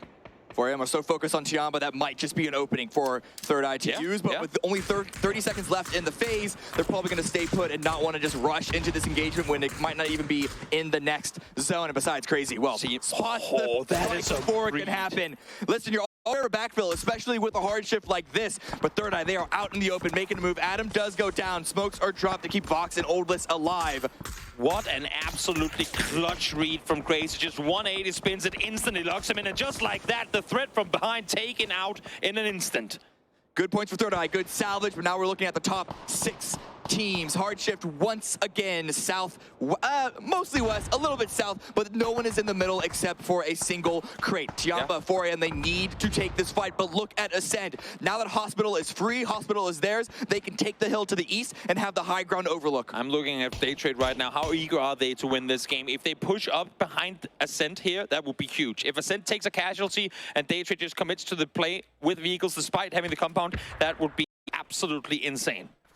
Rex trying to line it up onto Linshu, not able to land any of those shots. Tiamba get out of scot-free, and now they are 100% aware of Ascent's push from the high ground. Kill Your Kai trying to make the forward ground, and Brex, a great follow-up nade. Couldn't do it with the gun, but he's gonna be able to do it with the frag, and the vehicle goes up in flames too. That's gonna be a confirm onto 77, and now 4AM strikes from the opposite side. Tiamba had to commit down the hillside, and now there's simply too many angles for the opposition to hold on. Brexco does get taken down, a little greedy in that play around. Allows him to be visible to Daytrade, so he will fall 4AM in trouble now, as well as they have one player knocked. Chris, though, at this point, kind of committed to the down low position. I'm not sure if he has a vehicle. Okay, he does. Never mind. Has a car, smokes off, has to back off. Now the blue is coming in. Phase 6 hurts like hell. Get up back on that hillside. Now you're there fast enough. Tycon elsewhere on the map on the south side. Now that Sonics and Ghibli are gone, Howl have a little space to play with, but they are taking a lot of damage. And now even 4AM are dealing damage to Ascend. Looking at the top 4 right now as Howl go out. 4 teams remain. Cerberus and 4AM still as healthy as you can expect. And with Ascend leaving that high ground, 4AM are immediately on the push to try and backfill that space, but they need to get into the zone. And the second they peek over this ridge, Daytrade and Cerberus are there. Tricky for Howl to make that play. Because neither Cerberus or Daytrade really fully committed to the fight on the north, they could both focus on the southern side. And again, similar position as Tiamba, but just nowhere for them to stay safe for long enough. Shanghai now, Nate slopped on over. They aren't sure exactly where. They have Cerberus nor Ascent prone on the other side. That's exactly what I mean, though. They don't even have the space to do a peek of right below them before Daytrade or Cerberus deal some heavy damage. Now the blue is pushing on in. Their only option is to get into vehicles and just what they can't do with information, they're gonna have to do with speed. If they can build that speed, Lou even gets out of the car, and the Molotovs are already in place for Ascend to defend from the push. Crazy out in the open, he's gonna get knocked by Hamas. Nothing you can do. Cerberus has this one on lockdown from inside the compound. 4AM, they need a good knock. They need maybe even 2 in order to be able to utilize this position at all. They don't have the smokes left. They used those earlier, trying to contain against both Ascent and Tiamba. The vehicles are going to be all the cover they have. I'm loving the aggression from Cerberus. Once again, they were on hill earlier, taking the fight to Luminosity. Now they flex out once more, and it's Himas doing it again. Shalu wants to end this fight, but it is going to be Mika with the save there. Almost got taken out on the rock side, but the spray is just better for Ascend. But, that's a bit too aggressive for Kill Your Kai. And Daytrade, Cerberus, they are just in the kill feed, third-partying this fight on the north. It's all down to Mika. 20 HP, trying to heal it behind a rock. Himas trying to find the angle. And now Daytrade starting to wrap up in this direction as well. The circle shift away from them. No better time to make this play than right here, right now. No one has the hill control. Mika has a rock for cover. Seen, though, taking down as Belmoth finds one. Daytrade, it's been a little quiet for them for a while now, though. They lose Norrens early. 3 players alive, but have to make their aggressive play in the open towards Cerberus. Cerberus's focus onto 4AM has been tempered a little bit because the circle favors them. There is no need for them to try and run out, potentially lose space. If they somehow get knocked, just wait for 4AM, wait for Daytrade to push out in the open against them. They have a castle surrounded by nothing but a field and maybe a few trees. Daytrade going for that initial sand. Duckmine not quite able to land those shots. What a rotation. What a huge rotation. They were part of taking down Howl in this exact spot. They know that Cerberus has to look north to suppress 4AM. There were only one player shooting at them on that southern side. A few bullets missed. That allows Daytrade in, and if they get the final shift, this could be Daytrade's win. At the moment, the 4AM trying to put pressure onto Cerberus. They need to have all their eyes up in this direction. Leave one person watching for Daytrade for a sneaky maneuver that might come out. But make sure they can take 4AM out. Yeah, this looks to be a not deny at the moment. These 3 teams are all in the middle of the pack. So if you look at the leaderboard, it makes perfect sense. Cerberus are recognizing it. They called it. Now their attention is solely on Daytrade. 4 versus 3. But we have one more shift to go. It could still favor day trade. If this goes anywhere South Road, you'd have to put the money on day trade. We'll see how Cerberus plays this one, though. Not a whole lot of utility for day trade. As I say, that 3 nades for Belmoth, and they have all of Howl's utility that they would have had left as well. Where's Belmoth going? They're repacking. He looks okay. Looks prepared to send it to the side, perhaps for a phasing ship, but grenades are coming out. Not quite landing, but those vehicles are going up. Guys, pay attention, please. Okay, they seem to be aware of it now. Vehicle's no longer usable, but the cover is still there to use. Definitely. And now it's just waiting for the shift. 15 more seconds.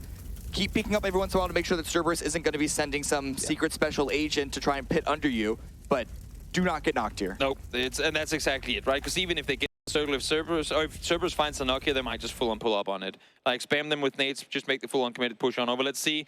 Next circle. Actually, both the teams are going to be in, and it's going to be out in the open till the end. I think we're going to end on smokes, smoke wall, and crowd to finish. I mean, technically both teams are inside, but the amount of hard cover that Cerberus have to use versus the slight edge of that hill that remains for day trade, this is pretty heavily in Cerberus's favor. You still see Hamas there off on the side just to watch for any potential flank, or rather listen to at the moment. But right now, these guys, they just need to play in this garage, flat top compound. Yep. Make sure that no one has gone off on a flank of their own on the west.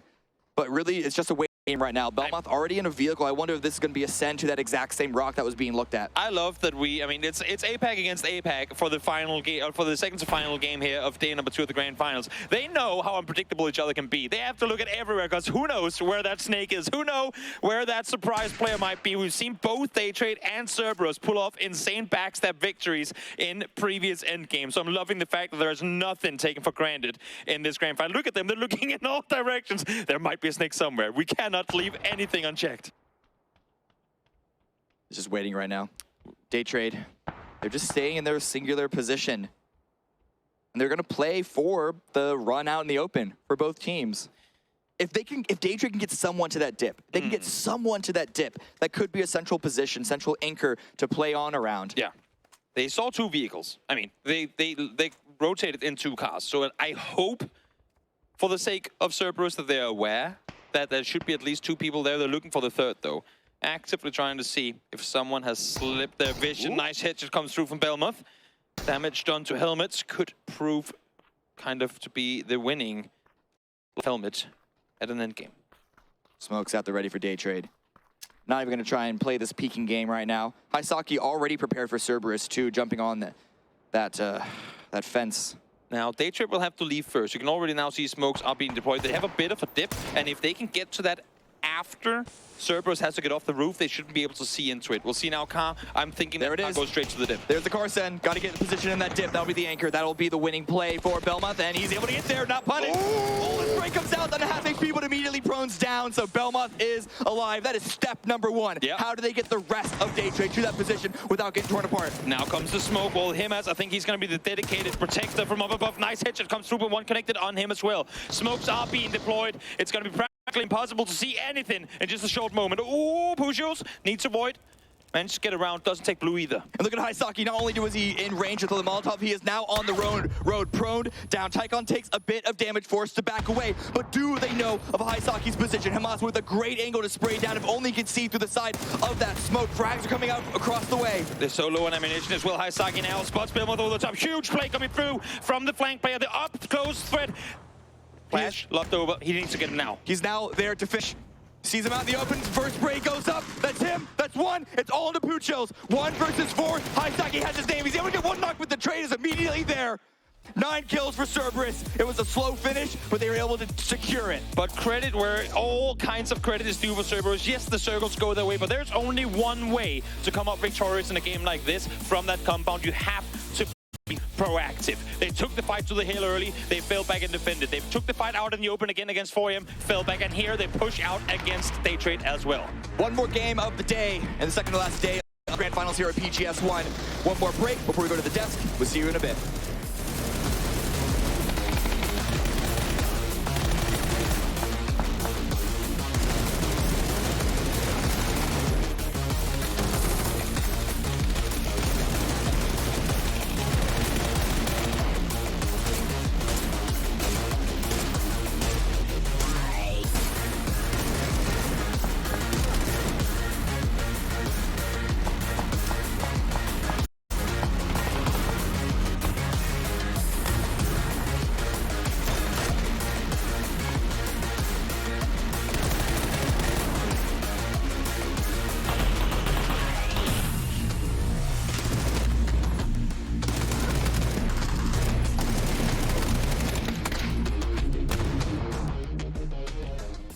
Cerberus takes the chicken dinner in the penultimate match of day 2. EGS1, co-hosted by Crafton and VSPO. My name's Tafis. I'm joined by Avenger. Cerberus, we talked about them at the start of the day. We said they have to get some strong numbers. We said they've not been feeling well. It's international travel. They've been a little under the weather, but you have to still perform when it comes to time to perform. They did it. They did it well. That's a huge one, honestly. For them to come in and take control like that, and also Haisaki's push there in the end to be able to, that was insane spray with the barrel. Leg control, their mechanical skills just through the roof. And I've been just thoroughly impressed with these guys throughout the tournament. And them to come in here in the grand final and take it like that, just with one more game to go, that means they're actually putting themselves into a potential strike distance for the last day tomorrow. Yeah, Day Trade had a really nice smoke show. They did send the dossier. They got into the pit. But Haisaki took notes from 6 years ago in the lobby when we pretended to be snakes and just crawled his way to victory and hit that beautiful barrel spray. So congratulations to them. Day Trade, a team that has also been trying to put points on the board. They've been playing very aggressive. They get second place in this one. It was not another Everest circle, but I think another weird shift. It went Everest over to Hospital, and a lot of teams seemed like they just couldn't find any real estate. Right. We've had a lot of endings in general the last couple of months in this area here, and in general, you know, south of the Hospital, very played. I like what I saw from Day Trade. That kind of send around the corner there to play on the other side of the road. They're super well executed. And also the awareness, like they used 5 smokes to be able to like make a little wall to get to another dip. But yeah, a little bit more utility might have come a little bit longer way, but just in this case here, when your 4 is 3, it's just so hard to win. And especially when they have the compound, they have a high ground, they have a lot of pressure they're able to put on them. You know, and in that game too, something interesting happened, and the top teams gave a little way. We saw Sonics go down early, and we were kind of in the green room joking, laughs in 17 as 17 sort of watched it all unfold. But Ascend was able to sort of deal with them in the Hospital and left the door open for a lot of our teams in the mid-pack to put points on the board. So when we do get around to that overall leaderboard, I think that's good news for that mid-pack, where we said you got to have 2 good games, you got to take those leaders off, you got to make a move. Now, a team that made an interesting move in that match, I don't know if they were letting their inner troll shine or not, was Third Eye. They got 10 kills in that match, and I think angered half of the players in the stadium. Yeah, if not more. At that point, yeah, they were holding on. You know, the special cases with this is that you're expecting all the teams to kind of make plays for the wins, right? But right there, they're just making plays for kills and kills and kills. And obviously, if you're able to do it every game, if you're able to put up, you know, 8-10 kills every game, you're doing fantastic. But here's just, you know, pushes on teams that we didn't really expect to like, and they're kind of backfitting them. And we saw multiple teams there, top 4 that put up 8 to 10 kills. This is an interesting one. This is Win gets a knock on Heaven, and what I love about Ghibli is the second Heaven goes down, the entire team throws their bodies at whoever it is to save the king, and then just hunts them mercilessly from then on. Ghibli is playing a totally different PUBG game, and I kind of love watching it. Yeah, super aggressive. The push, I mean, I love what I'm seeing from them as well. Like, no matter what, you gotta do what you gotta do if you want to try to save the potential floods that's coming in there. Also, Day Trade, them being aggressive there, trying to clear out Ascent. The deny here for 4 misses. It's expected there. You're not going to get more point out of that there. There's no chance that they're able to take on Cerberus and get points there. This is the spray we were talking about from Haisaki. The barrel, couple of first openings there. First on Belmoth and then onto Flash there. Super well executed for Cerberus to take control like that. Again, the 4 is 3. His takeover there is good. Almost 1,000 damage in Tycon and almost 1,000 damage in Himas. That's super impressive. And yet, Haisaki, 473 damage, 5 kills. I wonder if he gets man of the match or if they go ahead and give it to Himas, who put up a lot. You know, his knockdown's 4, big damage. And so much damage taken as well on Haisaki, right? We're talking multiple vests fully broken at that point, right? But they were in that compound. They had some backups. They were able to change out when they needed to, and it will go to Haisaki. 5 kills, 5 knockouts, and a good amount of damage. But really, it was that crawling up to find that flank position that set the stage for Cerberus to move forward. Yeah, I really like what I'm seeing here from Cerberus in general, and I'm pretty excited to see what they're going to be able to bring here for the last game, but also for tomorrow, because this is going to put them in striking distance for or the very top. 17, of course, still looking good. Just one kill difference now for Ghibli, and one more down to Cerberus really talks heavens to how well they've been able to do today. Yeah, these teams, it seems like our frag forward teams are really thriving right now. Right. They're taking those fights. They're not really caring as much about the macro. They get to a good spot and they choose to fight out of it. Cerberus walks away with 19 points off of that game. 4 a.m. the important 14. Oh, yeah. Ascend continues to put points on the board. And for the first time, we see a huge game out of Third Eye. So great news for those teams that shoot up on the top. Bad news is the bottom, Donawa, LG, they just keep getting worse. Shoot to kill, yeah, it's been rough. It's good for all the teams chasing 17, not getting many points out of this one here. Not great so for they're my a little bit closer there. Ascent now on second place. They're tied with Ghibli. 14 points behind 17 Gaming here. That's obviously a huge one. We have a little bit of separation here. It's going down to like Navi on 75. They've had a rough day today a little bit. Not too many points for them. Also Gen G 68. A little bit of divide coming down there, and then it's kind of trickling down a little bit. But yeah, it's 17 with a good buffer going into the last game. I will say, for me, the big story today is Ghibli. They came in ninth place to start the day with only 32 points. They have been playing out of their minds, very aggressive. And I like that they came in with that last day mentality on the second day. They sort of threw caution to the wind. They said, we're going to make whatever plays we have to. And that's what we're going to see tomorrow. Tomorrow, teams in the mid pack and the bottom are going to say, well, they're going to do what Third Eye just did in the last game. It's time to go for kills. It's time to get wild. Yeah. Exactly. But I feel like Ghibli and especially Heaven came in today and we're like, guys, we're just going to start now. And they did. And they've been putting up huge numbers. Out. Yeah. And honestly, of course, we have like 65 to 70% of the points are coming from kills. So if you're focusing heavily on that, and you're like, all right, the sooner you, the sooner you realize that you're not able to get that many placement points, focus on the kills. I mean, kind of like Third Eye did in this one. They realized, phase one, we're not going to be able to get to the late game. Let's focus on the kills. And they full sent it towards all the teams. They're trying to put pressure and also getting some like really rough knocks out of the cars and rotations. It's obviously rough for the teams that are on the receiving end. So the points that you need to get, if you're putting 9 kills average on the board every single game, doesn't matter how many placement points you get. We looked in on Ascend, we looked in on the sauce teams that are on the chase. Tiamba is on the climb. That with one match left to play, it's really anyone's game. They've got to get out there. They've got to put the points on the board because tomorrow it's only 6 left. This is the last chance to dance on day 2 of PGS 1. Let's get in to our final match. One more to go. Will 17 keep that top spot? They showed that they are not the most dominant every single round, but they're still in first. Ascend on the chase, and that is an unexpected underdog ready to trade blows. We have 1 round left before things can be a little more settled as we close up for the night and go into tomorrow, the last day of the finals. And Ascend is continuing in the same fashion that Paper and I talked about earlier today, and we talked about yesterday as well. They haven't had that 115 kill win super stellar performance. It's just been continuously racking up those 5 to 7 points every single game. And because they don't zero out, they find themselves not just in the top-ish, but currently set, as you said, in second. A good plane path. Pretty medium across the way, so it doesn't really mess anyone up too much. If you're an edge drop player team like on Valdemar, then you're gonna be lucky if it's immediately on your position. But this is pretty fair for most teams. Now, I like to think you're a gambling man. Yeah, not really, but how much money are you willing to put on this first circle, including Junkyard? Like 100%. Like you're all my money. All your money, I'll your my entire savings life into that. savings. You know what? That might be a good. That's the only place a circle can go, right? The issue is it only gives back like 0.01, so it's not exactly the best. The best bet. But then again, a win is a win. We'll see if you're gonna get it. It's a win. I like to think that we're gonna go full Monte on this one, just for the sake of seeing something different. I didn't realize you can't have Monte Circle. It's always got to be Junkyard. That's the way the rules are. That is true. Those are the circle settings. We'll see. We'll have to wait and see. SDK wanting to get off that roof. The shots are being fired towards him. Oh, wow.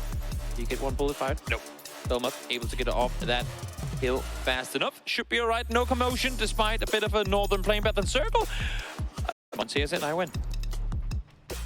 I told you I didn't gamble. I mean, yeah, but really. I would like to claim all your life savings now, please, James. I did sign that bet while we were here. Yeah, I know. Yeah. I'm going to perpetual slavery to the Danes. It's not a great look. It's not a great look for my people. But yes, that's just for the game right now. Circle, pretty good. Southwest is great for Danois. who have been struggling still. True. But I think we've been saying that about a couple of different teams who have a circle on their home turf, and really so far it hasn't really helped a lot of teams. The teams either do good or bad. You know what? This is theory crafting 101. How about if this is what breaks the Luminosity curse that has been their grand final so far? How about if it works for them now that they do not get a junkyard? They get to go somewhere new, things are a little worried, they actually rotate for once, and we'll see if maybe them getting a little bit of fresh air through their hair as they drive their Mirados and whatnot towards the west, if that creates for a good final game of the day for them. They were able to grab a free kill or two on Cerberus the last time the circle went down south earlier today, so maybe. It's going to have to be a lot, though, for any of those teams on the bottom to start make that climb just because of how fast 17 and Ascend are all going. I mean, it's 17 at 95, and there's a bit out there, but then Ascend and Ghibli both with 81, Sonics with 80, Cerberus with 79. So there's a lot of teams that, if they're not currently in a podium position, are so close to, could easily off of this last game, half of this game, put themselves in that spot. But even, I mean, again, even if the first place might be out of grabs, even if the prize pool might not reward you heavily for getting a couple of spots higher, PGS points alone should be your indicator, your reason why you want to do as phenomenally as you possibly can. Because punching a ticket, maybe not guaranteed to go PGC, but close enough to it, that's going to be worthwhile. I haven't run the numbers just yet, but considering we only have 2 PGS events to get those PGS, PGC points, yes, performing high, definitely, surely winning, but maybe even second place could be enough to almost guarantee you. Well, Third Eye have been on the hunt for teams last time around on Miramar. Dana were found 2 on Third Eye on rotations early. I think Third Eye got done with it and are now saying, you know what, Dana? You kept us in, and we will now take you out. Richie finds Soul. Gotta love a little bit of revenge. This is great. Olus was there for the confirm just so Soul would not get revived. And that is a kill and ground taken for Third Eye. This is the high ground of Chumacera. The rest of Danoa are still busy looting in the spread on the low ground there. But that might not be the only early game action we have. No, how they're going to continue to move on through this field. 17 aren't necessarily in immediate position to try and cut off this rotation. And besides, there's the MAD already in place. And it's a great read for Third Eye too on this one. Not only do they isolate a solo, they isolate the IGL of the team, weakening the team arguably even further, and also taking probably the best position they could have of all of the 4 split Danoa players early on. So a smart read, and now for any game moving forward on Miramar, Danoa has to look over their shoulder with every single building they move towards to try and loot. 4 AM on the rotation, Luminosity on the rotation. No one's really taking a huge amount of time here. We still have to see Tiamba on the move, but Gen G, the perpetual late divas to the zone, are already rotating in from El Pozo. Sonic's here coming in from the southeast side. So I think just because of how much space there is to play with here, there's virtually 0 water in this circle. There's no real reason to try and wait for teams to get settled in the center. You just come in on the edge and wait for phase 2. You're going to have to make some decisions at that point, but there's so much space to go around that's going to be relatively uncontested if you know where to rotate in from. Plenty of space. Issue is when you have a circle center like this one that is so open, and all the open hills are really only blocked off by compounds, those compounds become top tier real estate, pretty much regardless of how the circle shifts in and around them. So I think that's why you see so many more teams commit to center early, because they know that we commit center now. If it goes just anywhere near us, we're pretty much guaranteed placement points. Yeah, well, we'll start to have a conversation later on this round on if it's going to be high ground versus low ground or a lot of field openings depending on where the zone goes. Lou with a good crate grab here. 17 maybe looking for an angle, but no, Lou's going to be able to grab that level 3, that AUG for uncontested, and they have a nice little spread. Gen G are pushing on in. Ghibli pushing on in. Cerberus rotating in from the northeast side, and those are the last 2 teams to go. I lied. Tiamba is still way far out, just above They're kind of camouflaged with the map, so I don't blame you on that. If you're watching the map feed, and if you've been listening to me, there have been a couple of times that I just completely lose Tiamba because they are Miramar colored. It's all part of the strats. It's all part of the strats. I don't know how it affects the teams that they're actually competing against, but sure, then let's go with that. I mean, there might be a coach sat out there watching the games right now going, wait, I couldn't even get back on the Tiamba. For the coaches and analysts. Exactly. Even for the Tiamba team coaches, they might be a little frustrated that that's their color. But then again, they were the ones to make the logo, so that's their own fault. Ghibli coming in, gonna be going in through Death Valley, northeast of Picado. They should be able to take the high ground over Power Grid, where Day Trade has sort of backed away from. Again, there's space. But the last team that has yet to make their way towards the zone, the blue is coming in behind them. It looks like they might be trying to find just some last few pieces of loot, trying to get as geared as possible as they come in here. Tiamba currently sitting in 10th place. 58 points is not far from the top. 10th place is not the position that they're hoping for. And this is a team that looked really good coming in from groups and then winners. So I think trying to really get everything back into sort so they can go back to that high performing potential. I mean, a double-digit win here could potentially, just a 10-kill win, could potentially set them into top 8. To finish off the day. Sure. Top 8 for sure. If they, I mean, starting day 2 in second to last, and then starting day 3 in top 8, that would be them feeling much more hungry off of a performance like today's. Because again, it hasn't been stellar from Danoa, but they have started to once again find their groove to get games going their way. We have heard that there have been some health issues, a little bit of some headaches here and there on the team, but getting games going their way could hopefully, for the sake of Danoa, set them up for stellar performance tomorrow. Last few rotations, Cerberus, Tiamba still need to make their way to the zone, but they are slowly but surely finding their way there. Looking at the rest of the map, those teams that got settled in the center early, they've been shooting at each other. In fact, Day Trade is now trying to get involved in the mix. There is Ghibli taking the Power Grid high ground just behind them. And so Day Trade, they do seem to have, just looking at the arrangement on the map, they do seem to be aware of potential backfill and just holding all the angles against that. We continue this slow schematic pushes on forward for a little while longer as things quiet down again. I mean, as we said, it's a very open center. Plenty of teams are splitting, trying to take as much control as possible. PO doing PO things, usually gets them killed. And there you go, nothing new under the sun. Either it works out perfectly or PO dies on his own.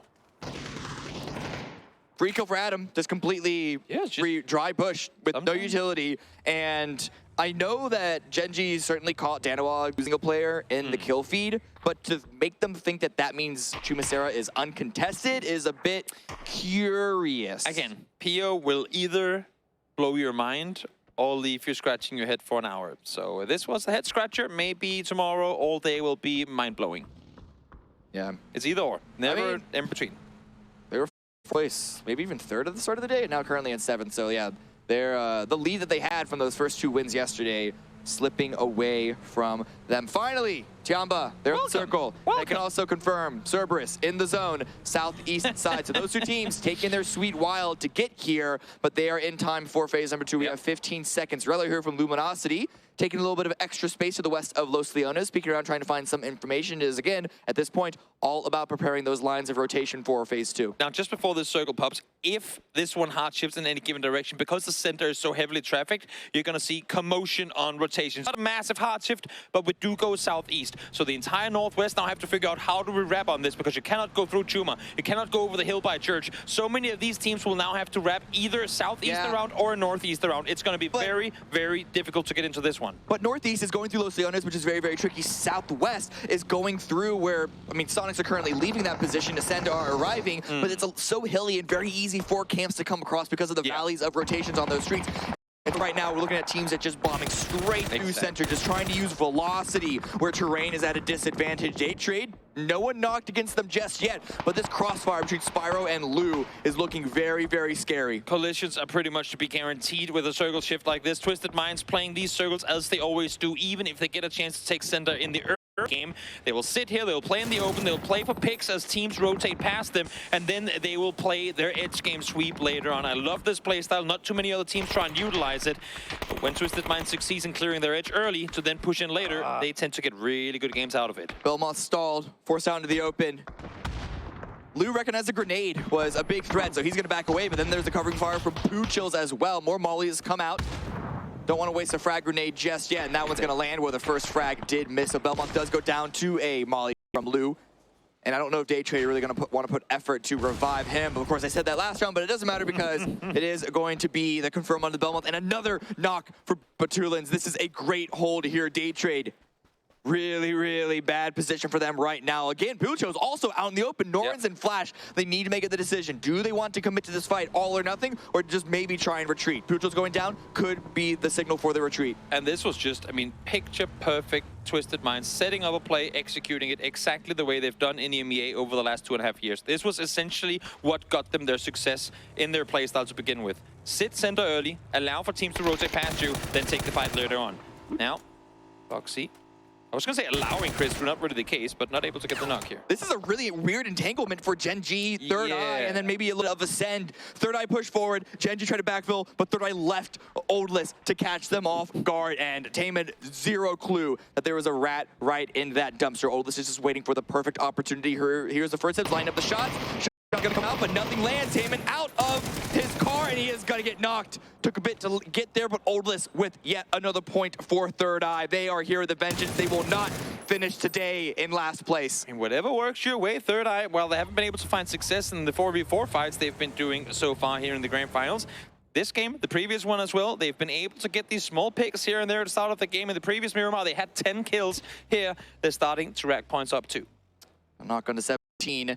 It's a self-knock, which is bad because you don't want to knock your teammates, but it means that it's not from someone who has an angle on you who can then get the confirm. So they have a little bit of space to go for the revive there. It just depends on if Twisted Minds or Day Trade, who are in the immediate area, recognize what they saw on the kill feed and are able to capitalize on that. But it seems that things have slowed down as we wait the last few seconds for Phase 3. Everyone has made landfall with the exception of a couple of Ghibli players down towards the southwest. Phase 3 can still, or Circle 3 can still take us anywhere. No land ratio being shifted away from.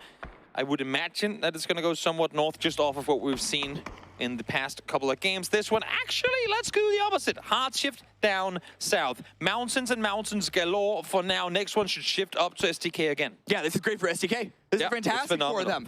Kurt and I believe that's Alo with him is a bit out in the open. They're going to need to retreat because the push from Howl and Danawa, as you can see on the map, is already in play, and they just want to like hold the center as much as they can, but they're actually backing away, going down towards the south. I'm seeing SDK. I love the fact that they were starting to regroup, but now they give up prime real estate and go hard south into land ratioed area.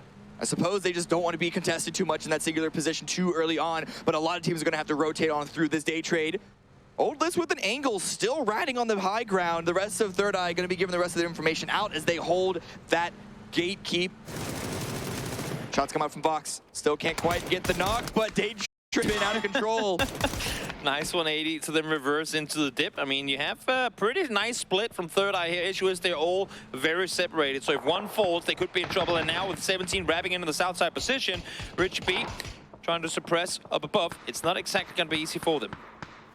All into Norins. All left up to Norins, trying to drive with barely any wheels left up that hillside, able to break line of sight, but I think Oldest still has a line on to things. So Norins hopping out, got prone and heal on up, already having to drop a smoke, but 17 are here, and Twisted Minds up towards the north. They're still fighting for not even good real estate. They're just trying to fight to survive. I mean, right now it's, I agree with you to some extent. The other extent is they're just trying to, like, waiting for the perfect third-party opportunity. Right now, they're the shark in the water, just looming around, waiting for a fight to pick up on. They heard the shots fired between Third Eye and Day Trade down in the valley below. They went, should we go there? Okay, no knocks on Third Eye. Let's wait a little while longer. Now we potentially, Twisted Minds here, start wrapping east, see if I can find another engagement to pull up on. Gen G finding a spot. STK with a little bit of a lineup on that, but no punishment there. And the reason why these teams are still fighting onto the north is just because of, I mean, the send is going to be difficult. I'm surprised so many teams are able to make it safely for now. But at this point, as you say, Third Eye and Twisted Minds just trolling around looking for that opportunity. This next circle should shift towards Howl, if my math is correct, or my understanding of the map is correct. And if it does, great job by Howl reading that SDK left that position early, because they were instantly there with Luminosity right behind. Day Trade does fall as Norins goes down. Again, as I said before, Twisted Minds looking to wrap further east, wanting a better position, but it's going to be a hard transition to make. That's why they're taking it slow. They don't have that many vehicles. 3 deep in 1, and there's Perfectix on the back end for the safety measure.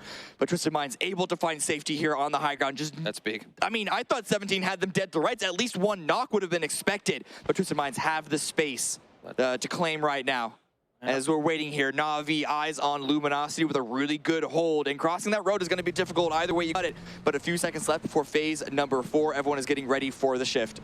Oh, let's see if it does go northeast. Actually, hard shifting down south. A bit of a surprising one at that. A lot of teams sat down there already, though.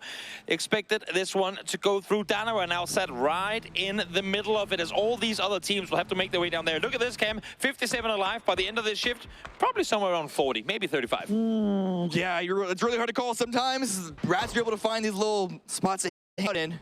But Human is going to go down for Ghibli as they're on the south side, and 4AM rotating in a similar angle, and Cerberus just trying to gatekeep this spot. Zhao Hai out in the opening, but if Cerberus can't deal the final blows here, Ghibli are going to be in position to follow up on that. Yeah, a lot of collision now. All these teams trying to make their way in from the east side. Cerberus trying to fend off against 4AM, but can't really deny them entry to the circle. Xiaolu, Summer, last two players from 4AM to wrap down in this direction. They will make landfall. Where do Na'Vi go? Luminosity pushed onto the south. We already saw Raylo go down to Sonic 6 start to get out of his vehicle in a bush. Room with the knock there. Room continuing with the lineup. LG just unable to find a spot. That shift towards the south. It seems like they didn't really have any safe lines to get into this one, as Kickstart does get confirmed. Only two of them remaining, and I think their vehicles are really, really damaged. Yeah. And Snaker's having to run away from the blue is going to go down, so at least that point won't go the way of the Sonics, but with Luminosity's position, that's barely any consolation. Exactly. Here comes Na'Vi trying to find an area of their own. They're gonna get out of vehicles, I think. Are they fully committing to the hill against Tianpa here? There's no way they're expecting this to not be free. No, they're prepared for a fight, and with very little space left to play that is not in the middle of a field, it's a good fight to take as long as they can get over this ridge and get away from Ascend, but Pao Pao is holding the angle. Not going for the overpeak for Uba just yet, but the smoke is out to give a little space while they gather their bear. But that frag grenade from Pao Pao has Navi's name written all over it. It's cooked well. It goes just a little bit too far. Yep, bounces just over the vehicle. Now Pao Pao forced to fall back, allowing for Na'Vi to get up and into this position. Ascent taking a casualty as well down below. That's Chris isolated from the rest of the team. Unlucky, considering that Ascent had 3 in the compound on the other side. But Melman able to get the flush on 1, and now 17. Oh, if they prime a nade or 2, that could work really well in their favor against STK here. Everyone is trying to throw grenades over these ridges. 17 STK and now 4AM versus Ghibli. And it's also just about making sure those few teams that are on the high ground don't have an angle to spoil your approach. And 4AM, this is a great angle to slot on in. Just get right under Ghibli. Those initial grenades didn't find their targets. But if they have any more, I mean, it's kind of difficult to throw grenades into this. It is. The compounds in the hardcover, but it could just be a little bit of an opening here while Vegas does go down to the grenades from 17. Ooh. And what a great follow-up from Xiaobei. STK is unable to post up any defense. The smokes are out, but smokes do not block frags. We've said it time and time again. These dips are amazing for cover, but they are also funnels for nades. Now see Xiaobei spraying on through, trying to make some more space for himself, but they will catch the last STK player in the end. Luminosity falls first, STK instantly there to follow. And now 4AM pushing on to Ghibli. Glass is down, Toasty on the low ground, but he's gonna have to do some work to get up. It's all gonna be on Heaven here on the high ground, peeking out of the window. Summer and Crazy already making it close. Nice push on forward. Shanghai is down on the southern side as well, trying to play some sort of flank, trying to isolate Ghibli, not allow them to get back up to the subside plateau. Xiaolu is there. Unable to spot the revive just yet, but he's pushing on forward. Who knows, only a matter of time. And now Heaven just needs to stay alive. Smoke at the ready.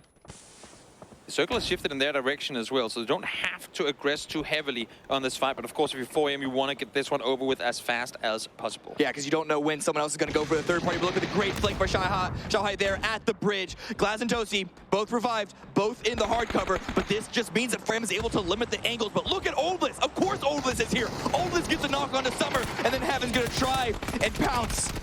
This is such a difficult position to fight from now. The push comes up and over. Crazy runs into Heaven. But of course, Heaven continuing to do what he's been doing all day. And that is 5 kills even when the odds are against him.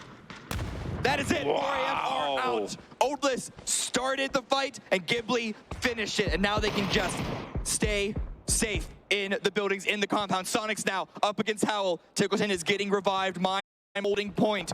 And then Twisted Minds, eyes on 17. 17 took this dip from STK, and Twisted Minds are just going to try and copy their maneuver. Exactly. Get those utility in. Perfect. He's already finding the double. That should be the confirmed. They're all sat down below. If they want to make this play on through, that has to come in now. Smokes are still out once again. Logo's just going to go ahead for the revive as Howl is eliminated in 12th place. 11 teams still remain. But here's how much more survivability we're going to be able to see here. Good grenades. Ooh. Logos is now taken down. It's actually going to be shots from Duckmai. Only 3 kills for Twisted Minds, and they're going to just have to overflow into this dip, but Sonics is right behind them. But luckily for Twisted Minds, they spot the backfill. I'm loving this flank out from Cerberus. Again, even when they have a compound for cover, they're aggressive in their playstyle. They had the compound, they make the flank on out, they find the last remaining player in Xiaowood from 17, and now they can fall back once more. Sonics eliminated. 17 eliminated. Twisted Minds have a little bit of space to push on forward, but Cerberus is there, lying in wait, just ready for Twisted Minds to peek over that ridge. And Moss pushing up close, but spotted by Lou. That is a great first knock to get.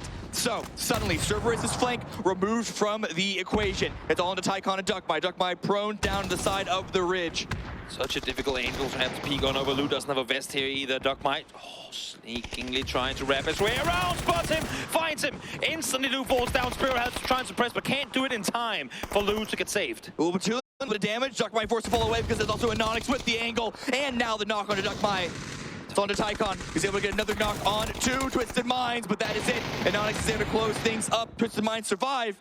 And Third Eye also alive, but Chiamba's pushing onto their position. Fox take it down low. Papa with the peak on the top side is going to knock Rich. That is an uphill battle if I've seen one, and I'm not sure how Third Eye plans to come out victorious from it. Adam down to low HP, Heaven from down below catches him. That's Third Eye out. But again, kudos to Third Eye. A lot more aggression, a lot more this early game fighting from this Third Eye team, and we're seeing it rack them up points. Now Ghibli are in a good spot, still pitted below Tianba, but Tianba need to make their way into the zone, and Navi is pulling in from the north. Eyes from Pow Pow and from Longsker and 7-7 and everyone there to make sure that it's not going to be a free push, but Mel, an example, are already here in the compound in this little bit of a crater. Longsker with the eyes, not able to land the shot. That gives Mel the opportunity to respond. Example there with the follow-up. Nice angle from Example. Melman knew exactly where he had him. Info is fed across. Example finds the early kill confirmed. Now they have Tiamba up here, but they have Ghibli just on the southern side. So I think if you're Navi, if you're smart here, you wait it out a bit. You can see Example's currently north. They're anticipating that third-party ambush coming from the other side, but I don't think they're aware that they have 2 teams that close. Pow Pow finds the first. Really good grab, but an immediate response once again from Example. What? The Terminator has been activated. Gonna go for a second spray on a 7-7 to find it, but perhaps an opportunity for the revive, and Heaven is here lying in wait. He knows that there has been damage done, and he wants to close this. The grenades are coming in. Toasty with the final shots, and Tiamba are eliminated. 5 teams remain. What a double headshot from Example. Turns on a swivel, finds the double, takes him down, and now Navi, top 5 territory, only 2 players alive on the team. I think everyone has been wounded somewhat. There's not a single healthy team in this entire lobby. Even Danawa dead center Danawa lost have one early. 3. That's true. And now Twisted Minds on the push across the field onto Foxy. The grenades coming out. The shots from Perfectix. But where is DG98? If the shots through, he finally gets a knock onto Perfectix, but his position is now known. Spyro evens it up. 1 versus 1. Dead. No, goes short. Got stopped by the tire. That is huge for Spyro. Thought he was going to go down guaranteed. Heaven finds one on the other side of the circle as Ghibli and Navi takes the fight on head as well. More grenades come out. That one looked a little bit better, but now eyes on Mel to keep alive for Navi. There are so many members of Ghibli here. He needs to land the shot, spots Tosi. And now Heaven is there on the push. So it looks like Mel might be expecting this. Yeah, so hard to get a good angle. Heaven peeks on over with 7 ammo. Mel saying nah, not allowed. Goes down to 70 or 47 HP though. In the end will fall. There should be no rest coming through. Not gonna happen. Might be able to run him in. We'll see. Oh, and now Loki gets taken out by DG98, still raining terror from the top side. As Spyro, last one alive for Twisted Minds. Those 2 solos have just been, I mean, it's, what is a peace treaty for now? I'm not sure why Loki felt the need to make the full-on aggressive play up towards that compound, or the shack. They had the compound, they had the control on the southern side, they had a chance to just play 3 in. Not sure what they were hoping to achieve by aggressing out there. And now Loki going down, that does give Ghibli the man advantage in this entire fight. They do not have the position in terms of the circle shift, but if you're looking at the map, you can see that they are spreading out and trying to find those crossfire angles. It's only a solo from Genji, it's only a solo from Twisted Mind, and now 2 remain from Danawa, despite being in the hardcover in that compound. This is very doable for Ghibli. It is. Look at the flank. They're setting up. Glass is already on the other side of the circle, and now having called the info that we can make this run. Look at the building. It does not have windows on this side of the mountain. So Heaven, Tosi, fully available and fully possible for them to make that entire 180 on the circle.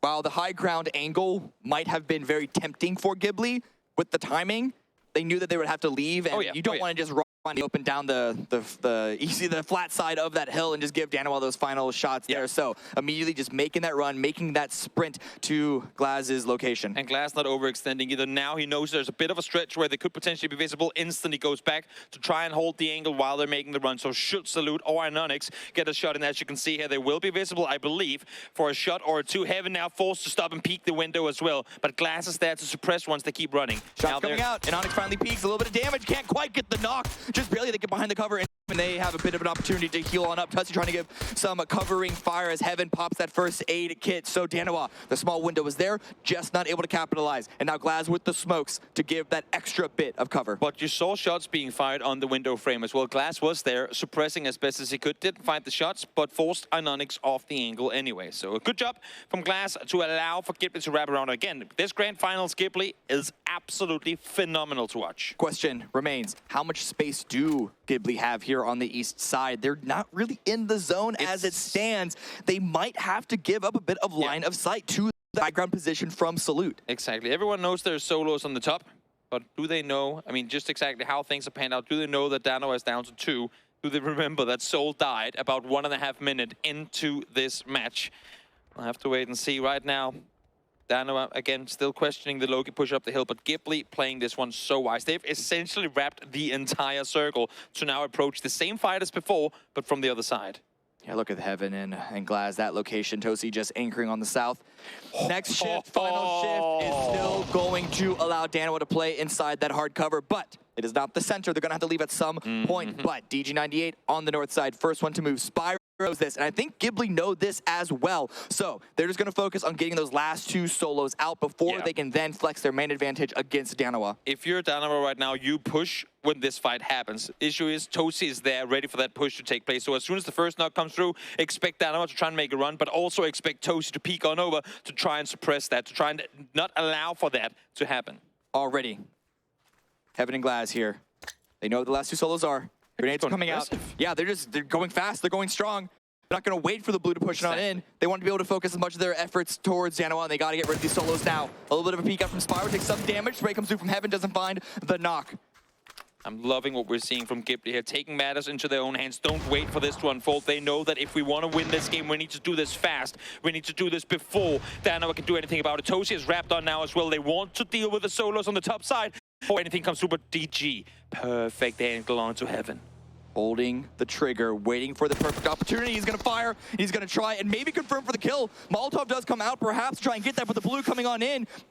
That ruins the plans, and now there's time for Heaven to perhaps get revived if they can just get rid of Spyro. Danawa not moving off of this. Tosi had to come up and support because of the knock against Heaven, and now in the blue trying to run in with the fallen teammate, just barely, but the bleed out doesn't get stopped if you're up in your teammate's arms. I love that Tobi's on Caster said Ghibli will throw their entire bodies at Heaven to save him. They really are playing Save the VIP here, but 2v1 now. Let's see if Danawa can make a play. Danawa finally leaving the building. Finally recognize where the game state is, and Salute there on the off angle. Anonix playing center. Anonix with the eyes on Spyro, 2 versus 2. And I think the foil of DG98 is giving Danawa the position right now to take this game. 2 left up for Ghibli. They have an angle, but Anonix's position has been kind of fed across to Tosi and to Glaz. They know he's down there, and they know he's down behind that tractor. He's pretty much on the dot right now as well. So Ghibli, the team to have to make their way down this hillside. Salute needs to find a perfect shot here. When they're playing this split position, if he goes early, it's going to be so hard for Anonix to win it. Smokes are there to deny the crossfire. And Ghibli are making the choice to focus on Salutes. Their low ground position spray comes out. It favors Danawa. And Anonix with the follow-up grenade. Tosi has backed away for the first aid kit. Grenade.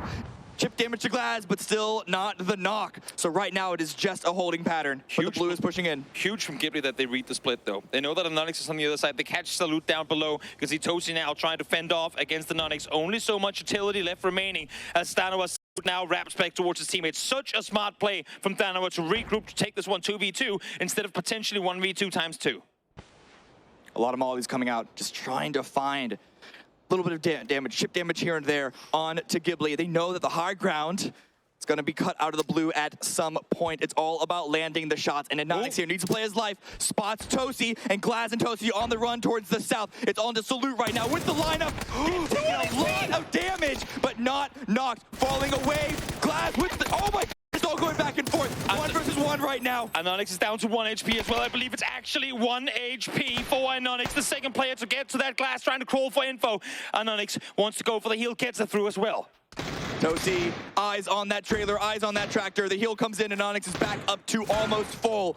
And a 1 versus 1. This still favors Anonix. Take down Tosi the needs to info. move. Anonix with the lineup, with the eyes, trying to go for the spray. The peek, constantly peeking in and out.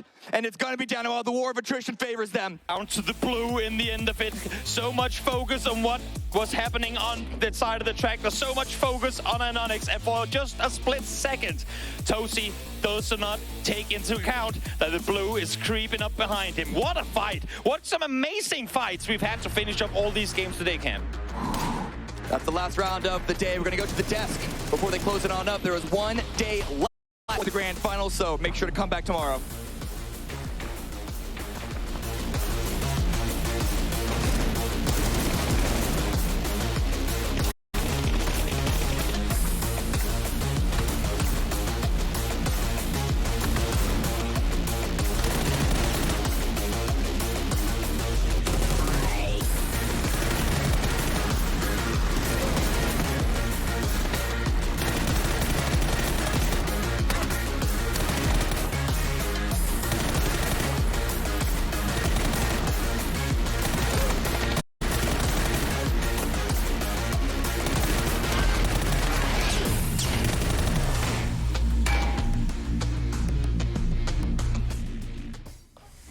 Donowa runs rings around the Tosi as they get the final chicken dinner of the day and put some big points on the board. That's good news for everyone because Ghibli looked like they were going to take that and move even higher on the leaderboard. Yeah, Ghibli could have won that and actually taken first place. But Donowa, one of our favorites going into the grand final here, they're able to take it back and kind of put themselves within a good spot for tomorrow here in the last game. Donowa not only did that in that end sort of throwdown with Inonix, they did it without Soul. Soul went down early in that game, pre-10 minutes, I'm acutely aware of that, and managed to still get to the end game and play. And that's what I like about what I've seen from Donowa today, is they're sort of making it work with whatever they're presented with, as opposed to Ghibli, who seems like anytime Heaven gets hurt, they throw everything they have. It's saving that man. I just hope one day I find someone who treats me the way that his team treats him, because no one leaves him behind. I know, she'd never leave me behind. But they really do throw everything they have at saving Heaven at all times. Yeah, for sure. And I, honestly, at a point where we had 8 games played, hit 24 kills. Yeah. That's 3 kills per game. That's insane. He's really been able to put himself into the leading chair for this one here. So also very likely to be the kill leader at the end of the day, I feel like. It'd be good to see. Are there any other teams as we kind of wrap up? This is the last game for today, but that's not it. We have 6 more games tomorrow. So don't worry if your teams are still in that mid-pack. Any other teams that have caught your eye today or that you think, man, these guys really stepped up and did some interesting things? Yeah, Ghibli, of course, is one of them, and Cerberus has also been impressive. I want to also take a look at the other side of the leaderboard. Yeah. We have had some disappointments at the bottom. We've had a shoot to kill. I expect them to do, a little bit better. They're like a top 10 team for me. Yeah. Lumos Gaming, another one. There's a big one. I still had Kickstarter as my captain on fantasy team going into today. Yeah. But they had a run, and yeah. They're the other team down there too. Go ahead. No, it's fine, it's fine. If you look at their games, Yeah. it is inevitable that you have to notice they have not had a lot of luck coming their way in terms That's of circles. It's not an excuse, but still, it's hard to, when everything goes against you, that you have to drive for every single circle. Your macro have to be on point for even to you to get close to like a good fight. Yeah, it's true, but it's no excuse. 12 games, you've got to make the plays. My do something stick is no longer sharp, as I've sort of been watching. It's broken. It's true. It's a we branch expected now. so much more from that region based off of the group stages. Maybe tomorrow is a redemption. We still have those 6 games to play. For me, I loved watching Ascend play today. This is the team that continued to put up points, has maintained a good position on the leaderboard, even without necessarily getting a ton of sort of shifts in their favor. Let's take a look at the top 4 teams from that match. Donowa and Ghibli go head-to-head, and while Donowa does take the chicken dinner, Ghibli walks away with 7 kills and over 1,000 damage. Yeah, impressive here for Ghibli throughout today. Twisted Minds, of course, also had a decent run today. They were looking pretty bad once we were starting the day, and they were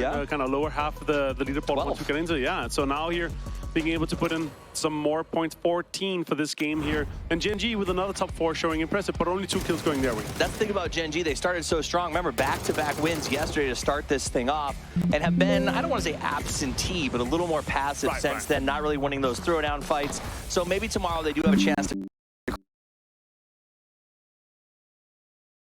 Kind of, now he looks like he's just specced out for all guns, DPM, destroyer, assassination.